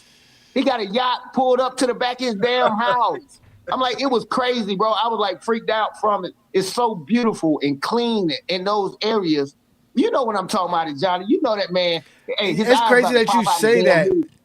Yeah, you know, 2 cents. You say that because on my birthday, I took the week off. I rented a hotel room on the beach, and I had a nice room that was really like, it was like 20 floors up. So I was able to see the whole intercoastal. And like you said, man, there's people who have houses, bro, like big houses where they got boats in their backyard. Pulling the boat up. Man, yeah, like they pulling up boats. They got all kinds of. And I'm like, yo, and I mind you, I'm only looking at it in a small, like maybe like a 2-mile radius, right? Because I'm only like 20 floors up, whatever. But still, we're talking about hundreds of miles of coastline of all these intercoastal where there's all kind of houses and people with boats and stuff in and out of there. So yeah, Miami is. I tell people it's a rich broke town. There's a lot of rich broke people around here. Because there's no middle class. There's no middle class society at all. It's either you broke or you rich. You know, Johnny, just for you saying that, I hope that he go 0-82 this year. Just for you saying that. Oh, I hope, you know what? I hope y'all get real stupid and trade us Jaylen Brown and we send over Wiggins and. you know what? With Brad Stevens at this point, I won't be surprised. I don't get it. I've been telling people about Jason Tatum since 2021, 2022, and telling people how good Jason Tatum was. Then afterwards, I started noticing even that with Jaylen Brown's ability, his ascension. I was like, yo, these are like I said, to me, they've been the best 2 duos in the league for quite some time. Yeah, I agree. It's only recently that we've had some other duos that can step in, like the Jokers and Murrays, and even that's only in the playoffs. But those 2 have been balling. I mean, for since 2018, 2019, man, those dudes been balling. So, I never understood. I never understood the hate on Jaylen Brown, but I understand it when we talk about it as far as being black men in America. But other than that, Boston. It's Boston. I thought they like winning. Well, I mean, you would think, but yeah, it's. The countdown began. I mean, the countdown's already here, Johnny. It's not a matter of if but when in terms of Jaylen Brown getting traded. It could be tonight, tomorrow, 2 weeks. He's out of here. I mean, I like the guy. I don't blame him at this point, but it's painful. I don't want to talk about it anymore. I was going to ask you about the LaMelo Ball trade to Minnesota. Hey, hold on before you go there, because I want to stay with your Boston Celtics. Yeah. Hey, what's this? Is Timu? Is that Timu B Lee? But it's all good. No. This is Lee. Yeah, no, it's not the Timu league. I mean, there's another league. Not I've been messing with it. It's Friday night. hey, check this out. Here's what I want to say about that Boston thing. See, I know you would think like Jaylen Brown and Jason Tatum, they like the same. I didn't realize how tall damn Jason Tatum is. Jason Tatum is 6'9", 6'10". Yeah, he's really 6'10". To be honest, he's a big boy. He's a big boy. And see, what I like about he fits in that prototype of a grinder. When you 6'6", 6'7", you got your speed and you got the height. And his athleticism, of course, his weight is better than Jason Tatum. I think Jason Tatum got a chance to do more fundamental stuff, drills and little shooting stuff. But it don't matter. I know JB can put that damn ball in the hoop and he can stop the other guy. And his heart, I want him in my damn foxhole type deal. I mean, he is. Look, they're going to get rid of him because they done messed up. That's like being in a relationship and like, look, baby, I don't really want to be together. You see other people. And then next day you be like, yeah, just don't do that. Man, you broke some trust there. Yeah. You got it out in the open. Yeah, you got it out in the open. Yeah, it's over. Oh, yeah, speaking of heights, because Jason Tatum is listed as 6'8". I think he's taller than that. Same with Giannis. Giannis has been listed at 6'11" for like 5 years. Dude is over 7 feet. He's 7.5 feet at least. Yeah, Giannis is 7 foot. That's why I call him the 7 foot Nigerian, man. We about to win, man. That joker can dunk on you with his feet, man. That joker is just athletic out of this world. Remember the wall? Y'all remember the wall they did for Boston? They did it for like a year. Giannis got his shot right, and now it's hard to stop him. If you play basketball, a guy like him is hell. He's hell on wheels. You can't. It's hard to stop him. And you better get 3 guys to try to stand in front of him. That's good luck. It worked with Boston with the wall, but we know that don't work today. You can't get away with it today. And the Miami Heat got Giannis. That still breaks my heart. Yeah, we got the Greek figure, and we did talk about the cap space. And just in case y'all don't know, this is a little bit of the issues that the Heat are dealing with now that they traded for Giannis and what they would have to do to fill up the spot. Well, let's see. But this is what the Heat is dealing with right now. With Giannis Antetokounmpo and Bobby Portis joining the Miami Heat, their salary cap is going to look a lot different heading into next season. Together, Giannis and Portis make nearly $73 million, so the Heat had to include one of their big contracts, and they went with Wisconsin native Tyler Hero, and then they also included Kel'el Ware, Jaime Jaquez, and Kasparas Yakuchonis. The trade also included 3 first-round picks, a pick swap, and a second-round pick. But this is still an incomplete look at their salary cap sheet because there's 3 more players that still need to be updated. First, Nikola Jovic's new extension kicks in next season at over $16 million. And then Norman Powell and Simone Fontecchio are both set to become unrestricted free agents unless the Heat can re-sign them by June 29th. Obviously, they'd love to bring back Powell, as he's the perfect complement to Giannis, but according to Brian Windhorst, they might struggle to do that. He's probably going to get an offer of at least $20 million in free agency. The problem for the Heat is that they're currently hard capped at the first apron following the Giannis trade, and they still need to fill in at least 4 more roster spots. Even if they're all at the minimum, that doesn't leave enough room for a competitive offer to Powell. Now, theoretically, if they could get Andrew Wiggins to opt out of his player option and renegotiate and extend his contract, that would open up more flexibility, but it still wouldn't be guaranteed to work. So we'll see over the next few days how the Heat go about restructuring their roster around Giannis and Bam, and who will be on the team with them heading into next season. So y'all hard cap. That's the problem. Yeah, we're hard capped with Giannis. We can't go over the first apron because we traded for Giannis. Ajani, all thanks to CJ McCollum with that new CBA. Yeah. That would be scary. Terrible. Giannis doesn't need a true center. The center that they were winning with, when we talk about Brook Lopez, offensively, Brook Lopez didn't play in the paint. He didn't play nowhere near the paint. He stayed outside. Now he was definitely a great rim protector, but so is Bam. So they got that. We good. Bam could protect the rim and protect the paint. Bam's one of the best defensive anchors in the league, if not the best. Only two I would put in front of him is Rudy Gobert and Wemby. And adding Giannis is only going to make us better defensively in the paint. So offensively, they have to clear the space for Giannis, which is going to work well because nobody needs to be in the paint for the Miami Heat to play. They just need a big man just to have a big man to help. Just to help, you know what I'm saying? But even at that, we probably won't even need a big man now that I'm thinking about it. I mean, we kind of. Ajani, got Karl Anthony Towns, Mobley to deal with. Yeah. How come Bam is so disrespected? Because he plays in Miami 1 and 2. He doesn't put up the big scoring numbers, and the last 2 or 3 years, people have been waiting for him to be that guy. He just never. He just doesn't do it. He just plays within the system, and he takes his shots when he can, and that's really it. He doesn't look to go out there and be like, okay, I'm gonna just I'm gonna score. Like he doesn't do that. Like if he can score, he scores, but he just doesn't do it. And I think people like scores. Hey, think about it. He's a great player outside of all of that. He does everything great. Even his scoring to me is still great because he doesn't shoot that much. That's the thing. He just doesn't shoot a lot. Hey, bro, just put this for food for thought. Do you really think when Giannis was playing, he really needed Brook Lopez in the paint? Now that was a good anchor for him because we know he played that like Wemby, like to run out there and shoot the three or mid range. So his dominance, what he could be doing to people down there, he didn't utilize it. In this day and age, man, it's almost scary to see. Bam and Giannis can do really the same thing down there. They held their feet. They got motors. This is why I like them. They got motors. It's not like Joker. He moves slow on defense. Everything he do is slow. These guys will run through a doggone brick wall type of deal. And I'm scared to see whatever piece. If somebody said what McCollum, I was like, damn, is McCollum up to be able to do something? CJ.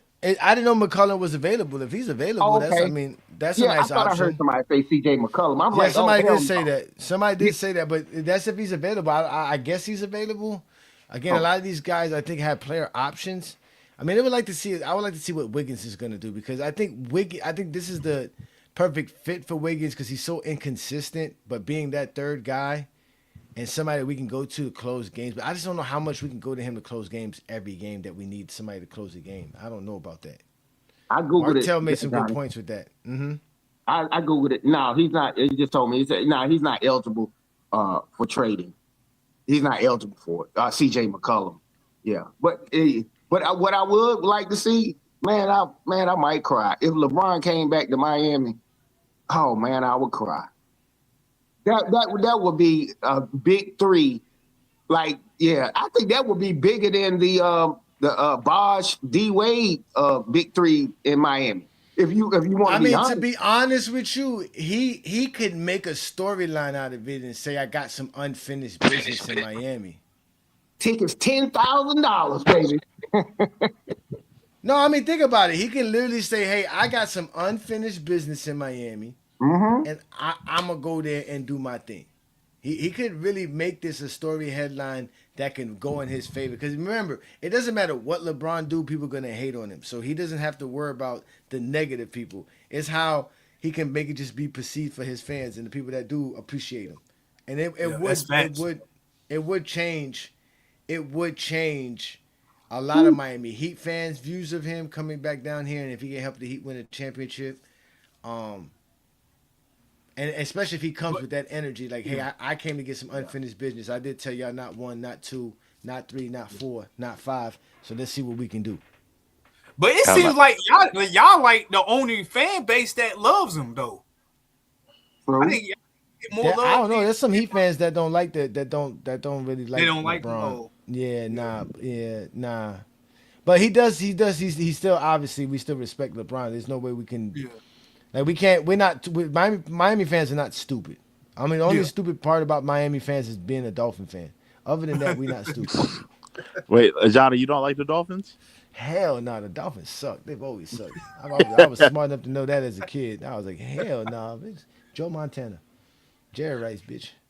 But what do you think of the LaMelo Ball going to Minnesota? And Pac-Man 180? No, Giannis is taller than 6'11". Sorry, the locker room with Anthony Edwards and LaMelo Ball in it has got to be pure cinema, man. Oh, they got to record that, man. We have to have inside. They got to do like they do. What's that show they do on HBO for the NFL when they go in the locker room and they follow a team during minicamp?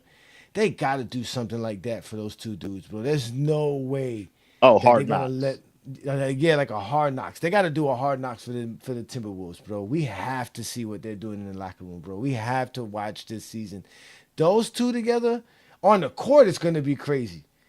I can't wait to watch those two together. Oh Lord, this is gonna be Yo, this is gonna be great. I'm not gonna lie, this is gonna be great. I don't know what Minnesota's gonna do, but they're gonna be very entertaining because Anthony Edwards and LaMelo Ball on the same team, bruh. That's pure entertainment, man. That's the only thing I can say for right now. That's just gonna be pure entertainment. Good luck with that coach. What's the name of that coach again? I can't think. It's not Finch, is it? No, it's Finch. Yeah, it's Finch. Finch. Good luck, Coach Finch. But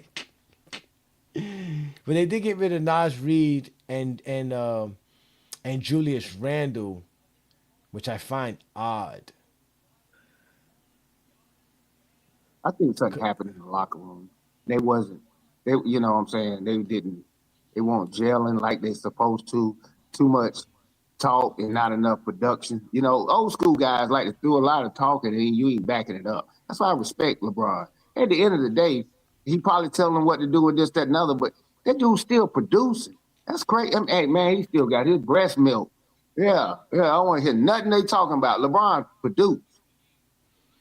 You know what? One thing I've never heard nobody say through all of this whole week was Milwaukee. What is Milwaukee gonna do? How do they? I mean, they got two big men now. Rebuild. They got Turner, Ware, Hero, Jaime Jaquez. Those are four guys that they can literally play right now. Yeah. I wish Miami didn't get rid of Ware, but I understand that they had. We had to. We had to throw Ware in there. Ware was definitely, and I think the Heat were ready to get rid of him too. Because again, the Heat don't like rookies, man. We do not like rookies, bro. Yeah. And he's super talented. Ware's super talented. They would have stunted Dwayne Wade's growth. If it wasn't for us getting Shaq, they would have stunted Dwayne Wade's growth. Oh yeah, 100%. Shaq opened it up. I'm glad you mentioned the Bucks because actually one of my favorite players in the draft is actually Nate Ament, who went to the Bucks. Okay. When you're 6'10" to 7 feet with that skill set, man, I think what's that skill set? Because again, I don't know too much about these players. Yeah, got a high release. Got a high release on his shot. Great he's athletic. He is athletic. Who for his who size? Y'all talking about? Nate. Just Nate Ament, the Bucks' first draft pick. Just smooth. Okay, yeah. Just smooth. I think he got like a 38-inch vertical, something like that. And he's a pretty good defender too. He's not a bad defender. Yeah. And he actually said, I think it was him or one his agent, one of those two, said that he's not. No, it's his physician said, yeah, he's not done growing. He could grow to like 7'1" in the next couple of years, and he's 6'10.5" right now. So, yeah, just super talented. He was just a player that I looked at for quite some time. Yeah, he's talented. Yeah. Mm-hmm.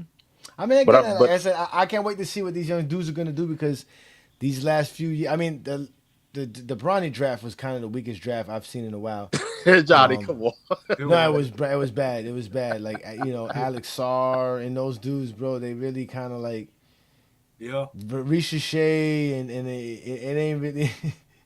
Ricochet ain't doing nothing. Yeah, it's there was a couple of gems that people picked up later on, but it really wasn't that good of a draft. It's not like the Amon Thompson or the Sarr Thompson draft, right? It's not like that draft. That was a better draft. Yeah, this was a deep draft for sure. Yeah, it was a deep draft. Hey, check this out. The bigger question was when we talking about Milwaukee. Mm-hmm. No, the biggest question is, well, actually, the statement is, Who cares? They just fell into the Utah, Sacramento. Like, I know they got NBA teams. Man, I promise you, I do not care. I'm not about to stay up to see damn Utah play nobody. Yeah. At the end of the Or day, Milwaukee. Or Milwaukee. That's the truth. Or I ain't gonna lie, that's Milwaukee. the truth. I'll watch Utah only because of Darren Peterson and because I love the NBA and I love basketball. Man, that You is watch so true. Milwaukee Shout out fucking to you for that one, with the 2 cents, man. But somebody we don't says here, care. somebody says here, Dame would be pissed he didn't get there first, and it's true. Dame really wanted to come to Miami. what's it called? To Miami. Yep. He got clipped up. He couldn't make it. Sorry. Yeah. I love Milwaukee when they had Giannis on there. But other than that, you're not about to get me to watch Milwaukee. See, Milwaukee. There's just certain teams that they don't push the needle, and not yet. You know, that one championship was great, but at the end of the day, no, not at all. And nobody really. Hey, Stephen A. Play that man. When he go, hey, who cares? You know. Yeah, that's exactly what I think about that with the trades they left, because they got some good guys. I ain't no lie, man. I like that dude Ware. I thought he was gonna do more out there, you know. And then they got that Mexican Yao Ming or whatever they talking about. The Jaquez or whatever. Yeah, them dudes ball, bro. Oh, talk about that. They drafted a Mexican in this draft. He's like 6'10", 6'11". Oh yeah. Lopez. Yeah. So I can't. Yeah, so I can't call Jaime Jaquez the Mexican Yao Ming no more. He's not the tallest Mexican I know. Right. My homeboy He about like actually work 6'10". with. You know they people. The new one's like 6'10". Jaime Jaquez is like 6'6", 6'5", 6'7", something like that. Which is still tall for a Mexican, which is why I call him the Mexican Yao Ming. But now we got a 6'10" Mexican. That's definitely the Mexican Yao Ming for sure. Yeah. Yo. That is definitely that. And there's a few people here in the did comments. He go to? I think he went to Memphis. Yeah. I grew up on Nahara. Nahara was that dude. Memphis is not a good place for him. He gonna have to find a new city. He's gonna have to find him a new city. I thought Miami was gonna pick him up. I thought Miami was gonna pick him up at first. Hey, speaking of Memphis, where's Ja Morant gonna go, or is he stuck in Memphis? I was told, and the rumors was he was going to Minnesota, but obviously that's not gonna happen no more. Yeah, that's not gonna happen now. Now, wait a minute. Could y'all imagine Ja Morant, LaMelo Ball, and Anthony Edwards on the same team? Oh gosh. Yeah, they play the same position. Melo didn't play the same Forget position. the same position. They play the same player role. They be out in these streets with all the females, man. They out here chasing all the clout. They be chasing all the clout together, man. Oh, hey, do you remember Eduardo Nahara? That was the Mexican dude. He might have been one of the first Mexicans to play basketball in the NBA or something like that. But he was back in the day. He was good. He was decent, you know. But they getting some new guys now. No, not Vinny Del Negro. Vinny Del Negro was Mexican. Who? I thought Vinny Del Negro was Italian. Eduardo Nahara. Yeah, I remember Nahara. I do remember Nahara. That was the first one, I think. Yeah, I do remember Nahara. Now, this is why people call him a scammer, because you know on FYF Sports Debate, you know we are multi-streaming there, but the title of the show is LeBron coming back to Miami, and I'm reading all these comments from everybody who's actually like saying it's a good idea, and some people are saying no. You know, obviously we know the Zesties in the comments, but there's a lot of people who were saying, hey, it wouldn't be a bad idea that the league, it would be good for ratings. It makes good sense for both both parties. I mean, I would love it. You would get no argument from me if LeBron James said he's coming back to Miami. Not of course one bit. Not one bit. Of course not. Well, not one bit. You know, man. Not one bit, man. Yeah. Oh, I wish that could happen for you, but you ain't that lucky. You already got the New York title thing. You got Giannis. God, come on. God, there's other people praying out here other than Ajani. Come on now. Yeah, there's other people praying out here. Come on, God. Answer the call, man. Answer the call. God damn, man. Answer the call, brother. Yeah, man. Yeah, Johnny, you've had it good. I've had it horrible because even before the whole Jaylen Brown.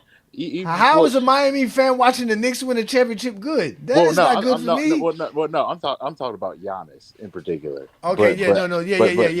I've had a yeah. horrible because the Jaylen Brown situation, and then before that, unfortunately, Johnny, you may kick me off the panel because of this, but I support the Cleveland Browns. They traded Myles Garrett. Nah, I don't care about football. I'm not a football fan. I stopped watching football after Kaepernick. Oh yeah, I don't blame you. Been about After 10 who? years now. After Kaepernick. Oh, okay. Yeah, I haven't. I'm still boycotting. I'm still the only one. You still 10 toes down. Okay, I feel you. Nah, I'm definitely done with the NFL. The NFL is bad, bro. I'm done with the NFL, bro. That I don't know how people still watching football. It really don't. Like the only reason I keep up with it is because for fantasy football purposes. Other than that, I don't really care about what's going on in the NFL. I still don't know what's going on. I don't know who's the best players. I only go look at the stats in fantasy football and then I go pick the players off that. That's it. I don't know who's on what team no more. None of that.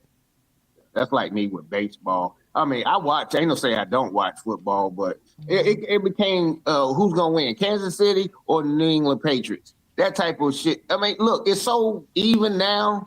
Like they trying to even it out, man. Nobody really wants to see the same guy or the same team winning all the doggone time. It doesn't bother me. Days are gone, bro. I don't, in any it doesn't sport. bother me at all if a team wins like 8 NBA championships in a row. Hell no. It does not bother me. It never has. Either way, it doesn't bother me. I wasn't one of the ones that complained about the super teams. Like most people were complaining about super teams. I'm with you there, Johnny. And now that we're in the parity of the NBA, I like it too. It's, you know what I'm saying? Like I've never experienced parity in the NBA as an NBA fan. It's always been super teams. Yeah, It's me always too. been blockbuster teams dominating the NBA since I've been watching the NBA since the 90s. I've been watching NBA since 91. So we're talking about the Bulls, we're talking about the Spurs, we're talking about the Lakers, we're talking about the Heat, and we're talking about the Warriors. Right? These teams have won the majority of the championships in the last 35 years. Yeah. So how's it? Here's the thing I don't like.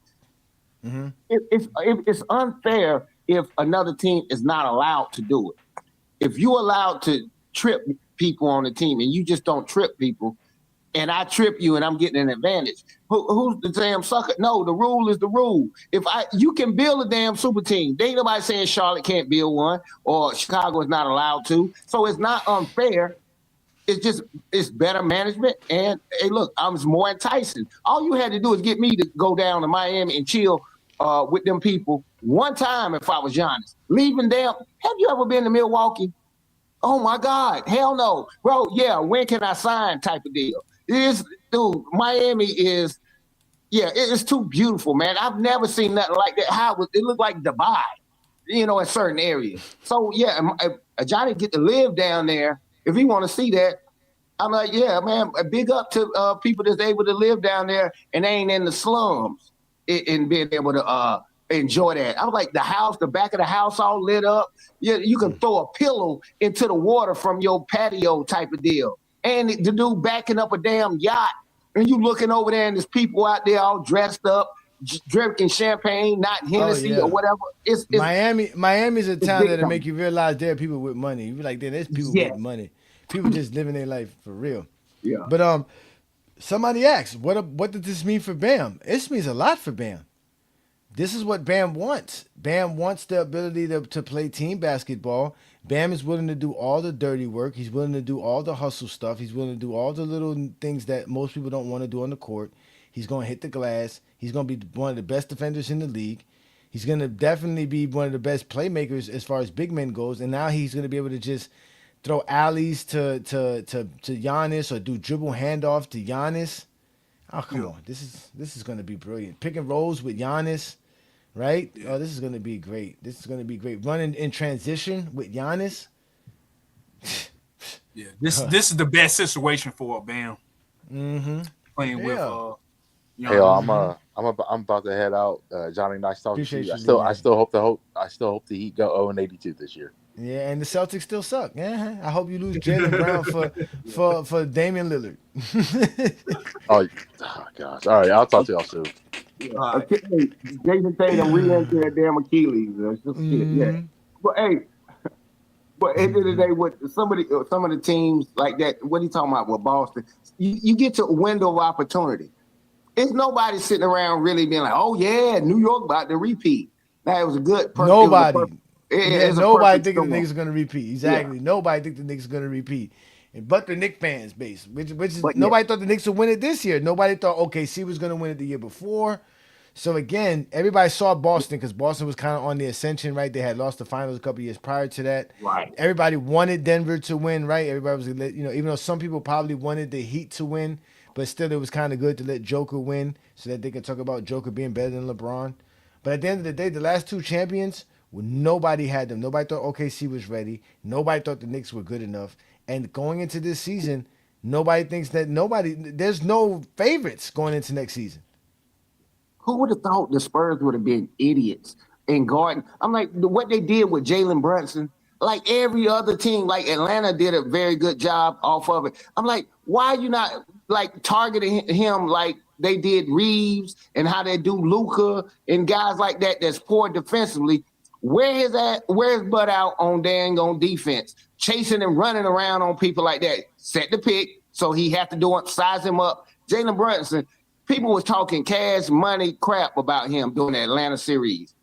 They was trying to dispel him. But why did the Spurs go against the grain? Why?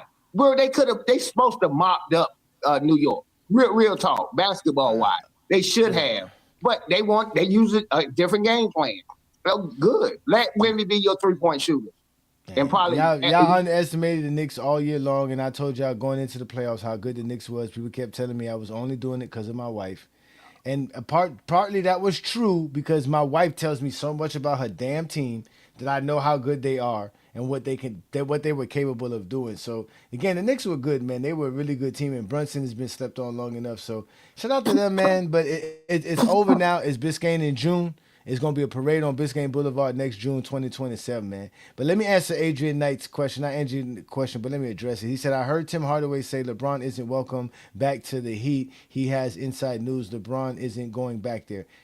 What Hardaway inside news Tim Hardaway got? Like, Pat Riley said that he's going to make an offer to LeBron James if he gets an opportunity to do it. He said that. And then you saw when he was down here or when the Heat went to go play the Lakers, how they show LeBron love and how him and Pat Riley show love to one another. So again, it would be another story, a great story to have LeBron go back to Miami and like he said, for unfinished business, especially because I don't think LeBron doesn't want to play in LA if they're going to be like, yeah, we're gonna give you the minimum. No, he feels disrespected by LA. He wants them. They got to roll out the red carpet for LeBron. If they don't do that, LeBron's going to walk out. Especially with the opportunities that are in LeBron's face right now with the Heat and the Warriors. Yeah, or if they don't build like the right team, I see them doing Warriors. Austin Reeves is not enough, in my opinion. Now, again, I think Warriors is his number one spot. Yeah. Think so? But I don't know. Hell yeah. He wants to play with Steph. He wants to play. But the problem is that he know him and Steph alone and just Draymond is not enough. Like, what else y'all going to do? Like, what, nah. Like, you understand what I'm trying to say? For that, I might as well go play with, with Luka and Austin Reeves.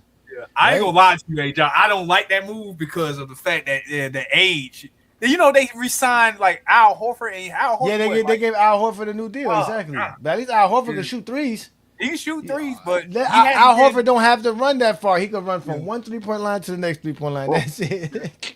Hey, I'm more about the injury, injury prone. Like they've been like him and Kristaps Porzingis. Mm-hmm. They be getting injured in that nowadays. Yeah, all of them. And then you got this guy coming off an ACL injury again.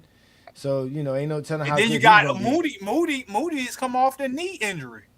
Right. So he might not even play this start of the season. Yeah, I hope y'all kind of keeping up with the draft. I know they got that big boy from Michigan. They can play. Yeah. He can actually go in and play the center spot. Yeah, and it will be okay. A good pickup. He was a good pickup. Yeah, that was a great pick. He might have went there. No, he won't lottery. He probably was like 11th or something crazy like that. But at the end of the day, they got some good young pieces. that came in and they can do their thing. LeBron to stay out there in California probably would be better for him and his family. I get that part of it, but going to Miami, it was a lot of crap talking. But ain't nobody listening to Tim Hardaway. He ain't never bring no championship to Miami, so he can shut his mouth. That's them old school old heads. That's why young YNs or younger people they hate listening to people that's older, and you think they supposed to just listen to you because you older. And they are chameleons too. You should have saw how Tim Hardaway was acting when they were interviewing Isaiah Thomas. You would almost think he wasn't zesty. The way he was talking with Isaiah Thomas. Meanwhile, as soon as Isaiah Thomas is gone, they over there disrespecting all these players and talking about he would win with Chris Mullins and what was the dude that play on what was the name of that guy? Marcelonis, Marcelonis, whatever his name was. And that man told him, man, I got LeBron, KD, and Steph on my team. Good luck beating us. Right. Yeah. Now, if as a LeBron fan, y'all really want to know what I would want. I really would want the Golden State Warriors to sign LeBron James, right? Yeah. To the Warriors, trade Jimmy Butler to Houston, bring Kevin Durant over there, and have LeBron James play alongside KD and Stephen Curry and Warriors. That would be phenomenal, right there. Oh my God! You want people to talk about it? That's what. Oh, LeBron fan, Goat James Kingdom. That would be the best thing here in Goat James Kingdom. Me and Brandon will have a blast with this, bro. Yeah, but see, you got to remember, Golden State is like one of the most popular NBA teams in the world. It's over the Lakers and because they got the whole ties. The Asian people really, it's a lot of Asians. They really love Golden State. It's right there. They come in. I get that, but to do what I'm thinking they could do over there in Golden State, I don't want it to look like KD. Or Karl Malone them chasing championships on the way out the door type. I don't want to get that stain on his name. But that's not what it would be. To be honest with you, I don't think they would be playing to win a championship. Now, can they win a championship? Possible, but it would be how much fun they would be playing with one another. Like it would be like they all know what to do with one another. They've been in the game long enough. It'd be like they would play so perfect together. And then you have Draymond doing Draymond things. Yep. And then you got Steve Kerr. Steve Kerr's gonna make it's always gonna work. It'll be so much fun for all of them. They would have fun playing together because they're not proving nothing. They're not hearing the noise from the Zesties anymore. They all have solidified their careers. They don't need another championship. Kevin Durant don't care. LeBron don't care. Steph don't care. Oh, they care. But no, they don't. Not like that. Not to the point where people feel like if they don't win, they feel like they're failing. No, they still want to compete because they still can. But imagine if they're competing with each other. That would give them oh my God, that would be great. That would be great. It would only be it would be fun. I can see because they cool. Exactly. Yeah, it would be cool. Like mind you, they played each other in the Olympics, so they know how it would feel. Like they know it would be good. Oh man, but I don't see. Because, look, championships do matter. So even still, you say they win 2. Do you know you bumping up Curry? Because I think Curry probably got one more than LeBron. I can't remember. Yeah, I think. No, they got the same amount. They got the same amount. They got the same amount. But yeah, they got the same amount. You bumping him up too and getting this case. But you talking about the best show on earth. Oh my God, I would love to see. I would pay big money for LeBron and dang on Curry and whoever else they sprinkle in on the same team. And Draymond with his antics, man, that would be. They already the highest rated. Yeah, I guess as a LeBron fan, I would love it. Of course. Yeah. Golden State of Miami would be fun to watch basketball. I'm definitely tuning in to any of those games. There's no way. I mean, if you love basketball, there's no way. Even if they lost the game, you be like, man, did you see what dang on Curry did? And did you see what LeBron did? And he passed that ball. Like, man, it would be so fun and exciting, to an old head. Man, I would love to see it because they both on the way out. But I don't think they can make that happen. I really don't.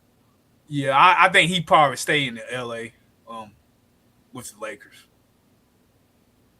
Again, that's also an option. I think that's also an option, but I think LeBron is weighing his options. He's going to enjoy his offseason.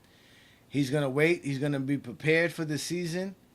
And he's going to go to the place that's most comfortable. That's what it's going to be with him.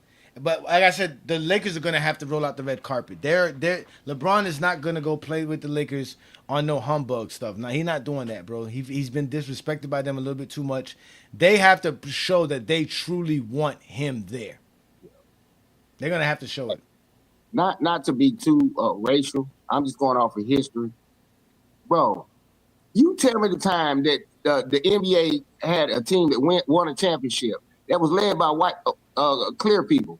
You know what I'm saying? It just don't happen. You can have them. Hey, they become specialists. But imagine LeBron looking at that, and he knows. I mean, Denver won it. Denver won it. I mean, they had. Man, you know, Joker's one white dude. Don't play me, bro. You got Murray over there.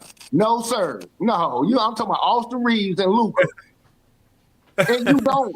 Yeah, clear. And that's another thing too. I don't think LeBron wants to be third fiddle to no Austin Reeves. Because he better than them, bro. That's crazy. Yeah. There's no way. You know how hard it is to be at a job, and you know you way better. They reduce you in role and stuff like that. LeBron's still better than both of them. Because he won't be the third option in Miami.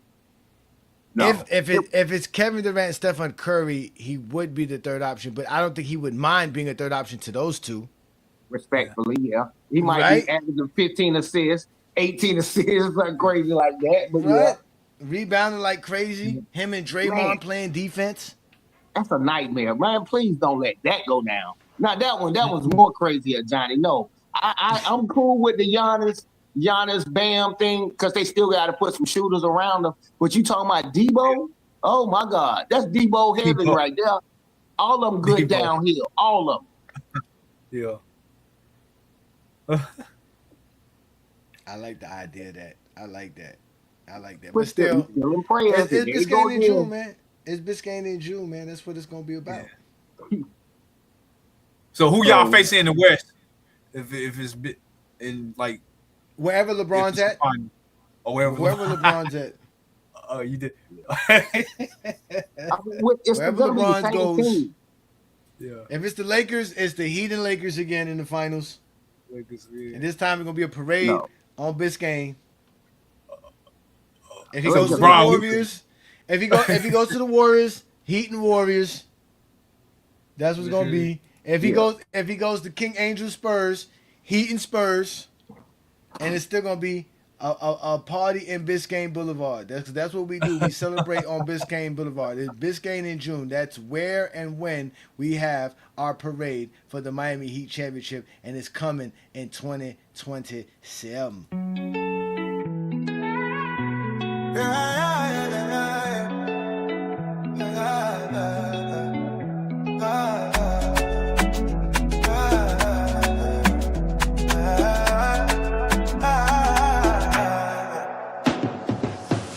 We got the Greek freak.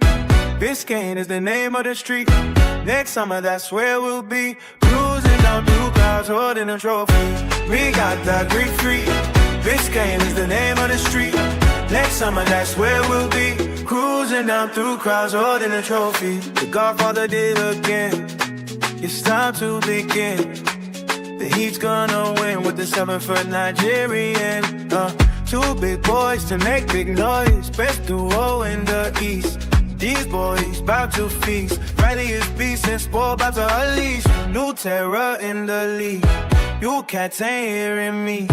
This is Heat in 3rd degree. We making this decree. Like the title goes to Miami. Confetti parade down Biscayne. This is why I love this game.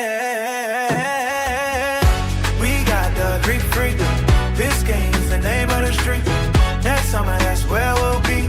Cruising down through crowds, holding a trophy. We got the Greek freak. Biscayne is the name of the street. Next summer, that's where we'll be. Cruising down through crowds, holding a trophy.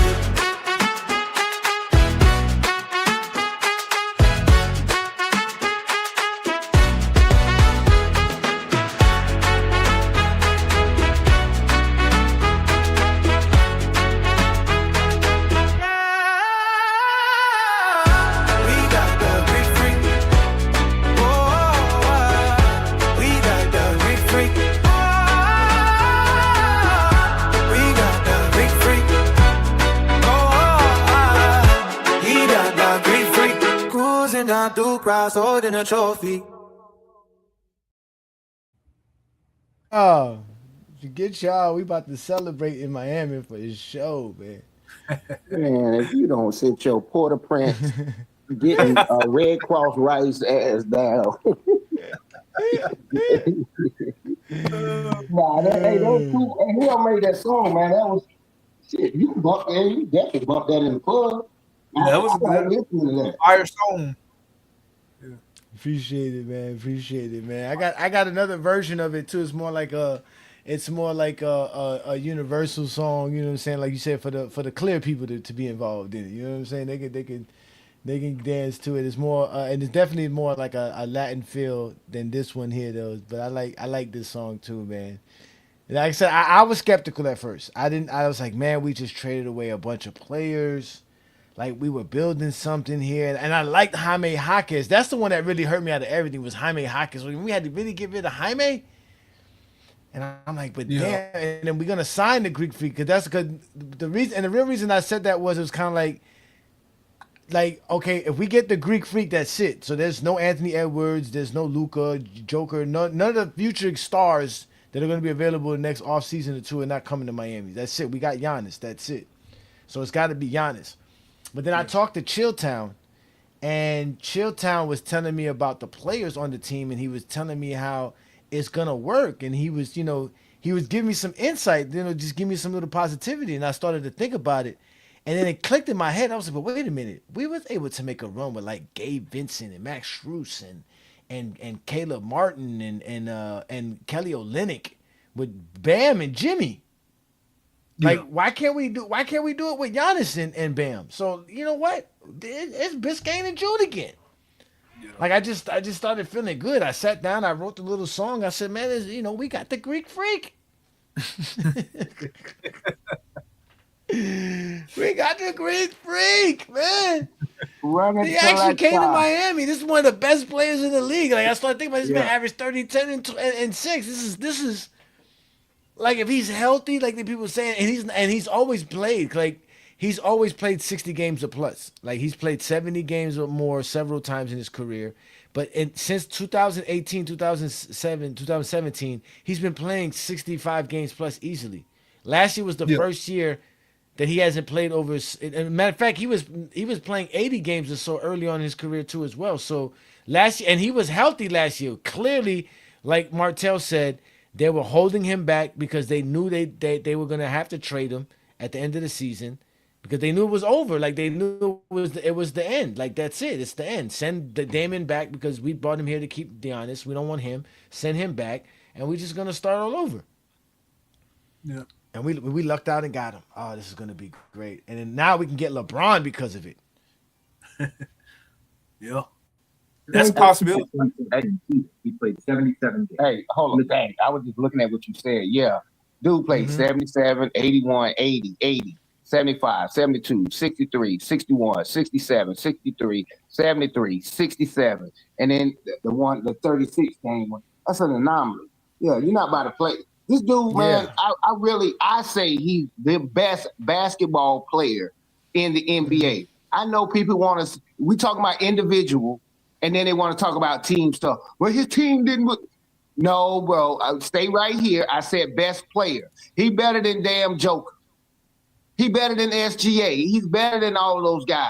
Okay, they team win, and that's a different argument. Individually, he's a monster. He playing on the Monstars, bro. Come on, man. Giannis is a demon. He's on the defensive end and on the offensive end. That's a basketball player. The best in my eyes right now today. He been kicking butt for some years. But when your team don't win, people are like, oh, he ain't that good. What? Are you crazy? Yeah, that's team accolades and all that. Individually, the man is, y'all got gold right there. It's only going to go up. Yep. Seesaw, we have, okay, so start off, we got Bam and Giannis, right? We still got Davion Mitchell. We still got Andrew Wiggins, right? We also got Bobby Portis coming off the bench. We got Pella Larson coming off the bench, right? So we can start off with those guys right there. Not to mention Kashard Johnson is a developing player that we can use. He plays good defense. So that's going to help us out as well. Not to mention they can bring back guys like Fantecchio, who shoots well from the three-point line, and Norman Powell, who's also another shooter that we can bring back as well. And so again, we have some players. They're just going to have to fill out some spots. So yeah, they're going to have to make some moves to get some guys in, but they can do it. It's not like there's not talent out there for the league to grab. There's so much talent. The league is about to add 2 more teams to the NBA, and it's not really going to water down anything. So, but was the video lagging for y'all when I was playing the video? Y'all boys on mute. No, no. Okay. No. So it's definitely something with my computer. It was, yeah. Yeah. Every time I play the video, Mine's all right. Yeah, it lags for me. So and my computer's been lagging, and I restarted my computer before the show to make sure. I was like, let me restart the computer, make sure I close out all these little windows because my I got my son here for the summer. All my kids are here now. Talking about that, everybody's there. All my damn kids are here. He said it's much lagging. That's what you said. It's a lot of lagging going on. That's what I thought. I was wanting to make sure, man. I don't know why it does this. I might have to upgrade my computer, like somebody was telling me that my computer is old, that I have to upgrade it. How long you had your PC? Since like 2015, 2014. 2014. Damn. But that's about what, 12 years? Yeah. Ooh. But when I got it though, it was a high advanced computer because I built my own computer. Okay, So- okay. So it was it was made for gaming purposes at that time. So it was still high speed, but again, the technology has changed a lot since then. But I don't do much with my computer, right? I'm on the most strenuous stuff I do on my computer is this right here, being on StreamYard and streaming my show. Other than that, I don't do too much on my computer. I don't play games on my computer. I don't surf the web too much, and I watch streamings on my computer. I don't really do much like that. I don't watch too much YouTube on my computer as well. I really do regular stuff you're supposed to do with your computer. Documents, online searches and things like that. But that's really it. Hey, you sound like an old head. All I want to do is make a phone call on there. I don't need no Yeah, I'm smart all phone. head. I'm sure. I got a phone. I got a goddamn computer right here. This is a damn All I computer need to right do is here. answer a phone call. Yeah. This is a damn. You This probably is a be computer writing right checks. here. You probably be writing checks at the damn grocery store. Nah, I be man, wanting don't to do that. pop you in the back of the head. I still use cash. I still like using cash instead of my card. I tell you that much. Yeah, that's cool. Yeah. Hey, I'm the same shout way. out- I'm the same way. Shout out to the guys that wear that poo shiesty. Keep the cash on you, my brother. Don't even get your check. Don't get direct deposit. No, keep it in the house and on your person. But anyway, hey, man, what you think about what's that? The little young dude they just drafted, Miami. They end up keeping him. End up getting him, Ryan Conwell or something like that. Second round. He was drafted in the second round. Yeah, he's good, man. Yeah, he was second round. I think like 37th pick or whatever. They ended up getting him from some kind of Johnny don't know. from OKC. Yeah. I really don't know, brothers. To be honest with you, He's I 6'4". don't know about these I don't young know boys. how legit he is. I got to look at some footage on that dude. He can shoot. But he's 6'4", and I want to see how good he was because second round picks can be pretty solid. Based upon the history of the NBA, you can be pretty legit. I mean, 37 is not hell. 55. Jaylen Brown was second round. Yeah. No, I mean Jalen Brunson. Jalen Brunson. Right. Yeah. Yeah, I Brunson, mean, you Brunson, can, but Brunson, you Jaylen said Brown he's was. solid. I thought Jaylen Brown was a lottery pick. I could have sworn. Yeah, he was lottery pick. He's I wild. meant to say Jalen Brunson. Jalen Brunson. There's a lot of Jalen's in the NBA. There's a lot of Jalen's in the NBA. Yeah, ain't Jalen Johnson? What? That's he's from Atlanta, right? Atlanta Hawks. Yeah, Jalen Johnson's in Atlanta Hawks. A bunch of Jalen's in the NBA. There's a bunch of Jalen's. Forget about it. There's a bunch of Jalen's in the NBA, bro. Don't make no sense. Yeah. All Hey, the look Jalen's him play up in though. the NBA. Hey, just find out how good this guy is because obviously he's some type of guard. He's 6'4", and I gotta look at him. Miami don't play rookies. Miami don't pay rookies. Well, you He ain't ain't gonna getting have no, no choice. he ain't gonna get no play. He ain't gonna get no time. Look, you ain't I gonna ain't have got no to worry choice. about it. That's another reason why I don't be worrying about people coming in the league because they don't matter who Miami draft, they're not playing them. The Heat don't. The Heat don't play rookies. I thought they played D Wade as a rookie. And last time Even then, they wasn't playing D Wade as a rookie. He was getting limited minutes back then. Yeah. I told you they were lucky that they had Shaq because if it wasn't for Shaq, they would have probably underdeveloped Dwayne Wade too because they don't like to play rookies. Pat Riley don't like playing rookies. Stan Van Gundy would have did the same thing. They don't like playing rookies. They don't like putting young people on the court. Yeah. Well, Dwayne Wade is the exception to the rule because I know he averaged 34.9 a season as a rookie. And he played 61 games. So, but for the most part, what you're saying is No, he played like 50 games, but he averaged like 15 points to start No, his I first Googled year. it. It's 61 games, 34.9 minutes. Oh, trust me, I got my laptop. Oh, you said right here. 34.9 minutes. Okay, that's what you're saying. Minutes. Yeah, Okay, minutes. It's 61 minutes. games. I thought you said 30. I thought you were saying 34 points per game. No. Yeah, no. I got you. No. Yeah, no. But like I said, even then, he I believe he was hurt. And if you go look back, I think he only started 50 something games. Maybe that's what I got. I got something like that. He didn't start all 60 games. But again, they had Caron Butler at that time, Lamar Odom. And again, even with like Khalil Ware, they don't like to play Khalil Ware. Khalil Ware was ready to play. They just don't play him. They never like to play rookies. They didn't play Bam to start off. Bam had to wait his turn. They just don't play him. They just don't. I don't know what it is about Spoelstra and them. And he's the exception to the rule because he started 61 games and played 61 games. Yeah, and it's not like they gave him 10 minutes, 15 minutes. Man averaged 35 minutes a game. Yeah. So he played, but that's an anomaly, exception to the rule. So I'm not going to debunk what you're saying because it was one guy that did it. Because I can go through the list. I'm like, damn, he owns something. Yeah, they don't play rookie. But we know that he Mike Beasley, they did it to Mike Beasley. All those guys, man, the Heat are known for that, bro. We are notorious for that.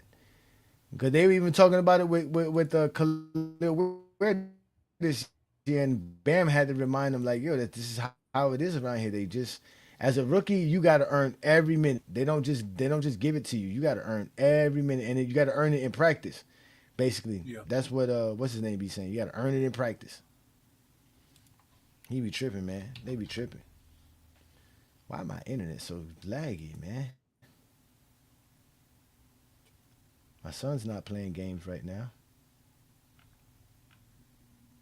Well, LeBron James is gonna take a. Supposedly, no teams offer LeBron James the max, and I kind of get it. He's 41, going on 42. 41, You got to be real. That's almost like signing Austin Reeves to a yeah. That's like signing Austin Reeves to a max deal, like they did. Yeah, and then you basically tell $184 million deal he got.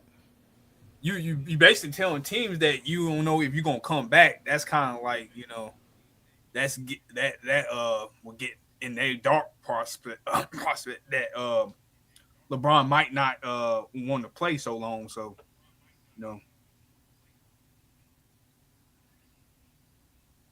Yeah, I think LeBron wants to play 2 more years. Yeah, 2 more years. Yeah. Hey, I pulled out my Google machine. Yeah, I'm gonna hit you with Mario Chalmers, rookie, 82 games. Who else? D Wade, of course. Caron Butler, 2002. He played 78 games, significant minutes. Bam Adebayo played 69 games.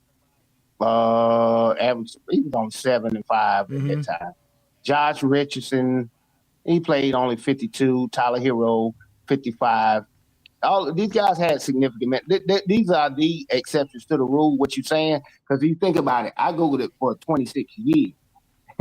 They only got 6 people on the list. So I'll be a fool to be like, no, this is what it is, and this is how it's been. They play them. That would be an idiot and not use the logic.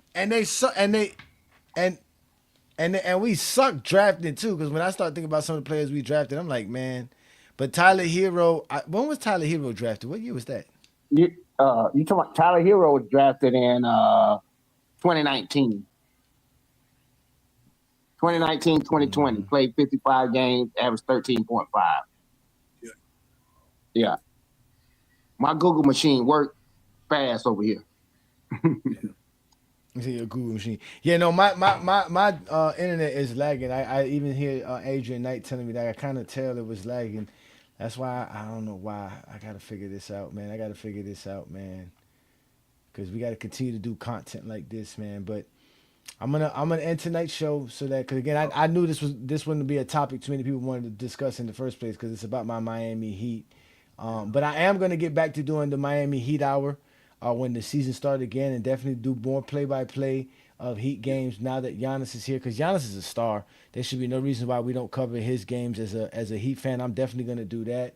So today was really a good show, man. If you guys didn't get an opportunity to see earlier's portion of the show, I had an interview with Miami Heat Zone's own Martell, who is a big-time Miami Heat fan and a big-time Miami Heat fan channel. The young man does great things. He just did an interview with Kendrick Perkins that's going to drop tomorrow on his channel.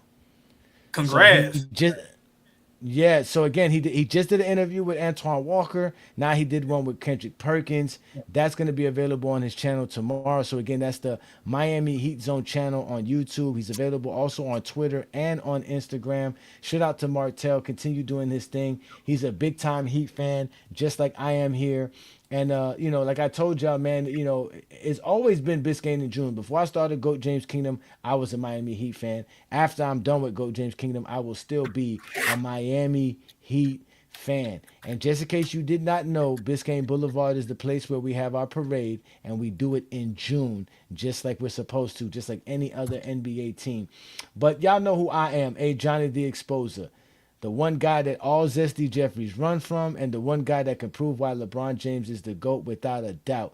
But here in GOAT James Kingdom, Brandon and I come together every Sunday afternoon with the GOAT James Kingdom show with B. Lee and Ajani. Y'all make sure to join us Sunday noon Eastern time to talk basketball, the GOAT debate, and obviously whatever's hot and going on in today's world. Also, don't forget tomorrow night we got the FYF GJK TikTok takeover, where Lamont, Scammont, and I go on TikTok with the GJK Assassins and all the crazy TikTokers. If you're not familiar with what goes on in TikTok, come check us out on TikTok, where we have fun on a Saturday night with a TikTok live, where we'll bring up some kind of crazy topic and we'll have some kind of crazy guests show up. Yesterday we had, or just the other day, I forgot what we were doing the other day, but it ended up being a wild live. We had the debate between Inside the Ark and Young Disciple. Yes, I think it's Young Disciple is his name. Shout out to YD, man. But again, that's what we do there. But again, tonight it was the Friday night exposure with the Exposer. And I keep telling y'all it's Biscayne in June. We're going to get up out of here. Again, if you like this type of content, support by becoming a member of the channel, where you can be access to exclusive content and exclusive merch as GJK members. Shout out to 2 Cents. Shout out to Iron Man. Shout out to Lee for supporting me tonight and joining me again. It's always great having you fine gentlemen on a Friday night with the Friday Night Exposure. So again, like I always tell y'all, you have been exposed by the Exposer. Peace and blessings, y'all. See y'all on Sunday afternoon.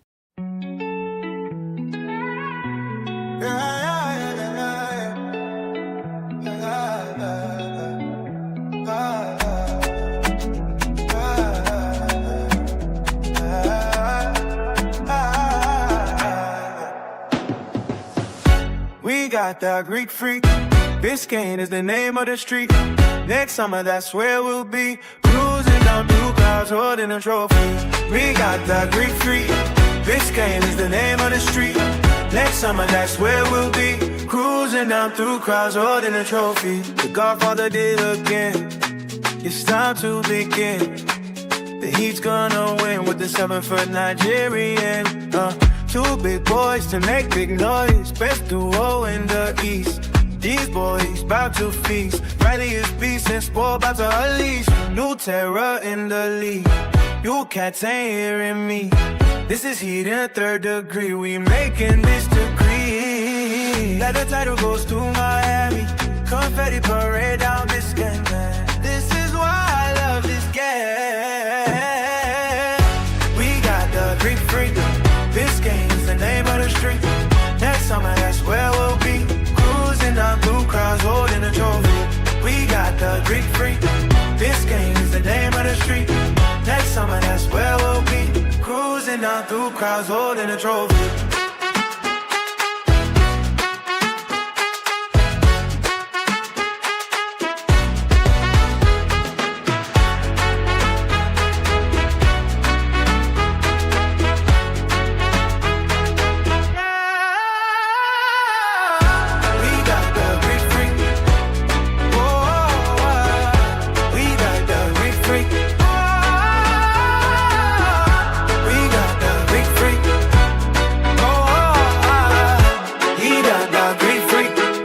Down through crowds holding a trophy.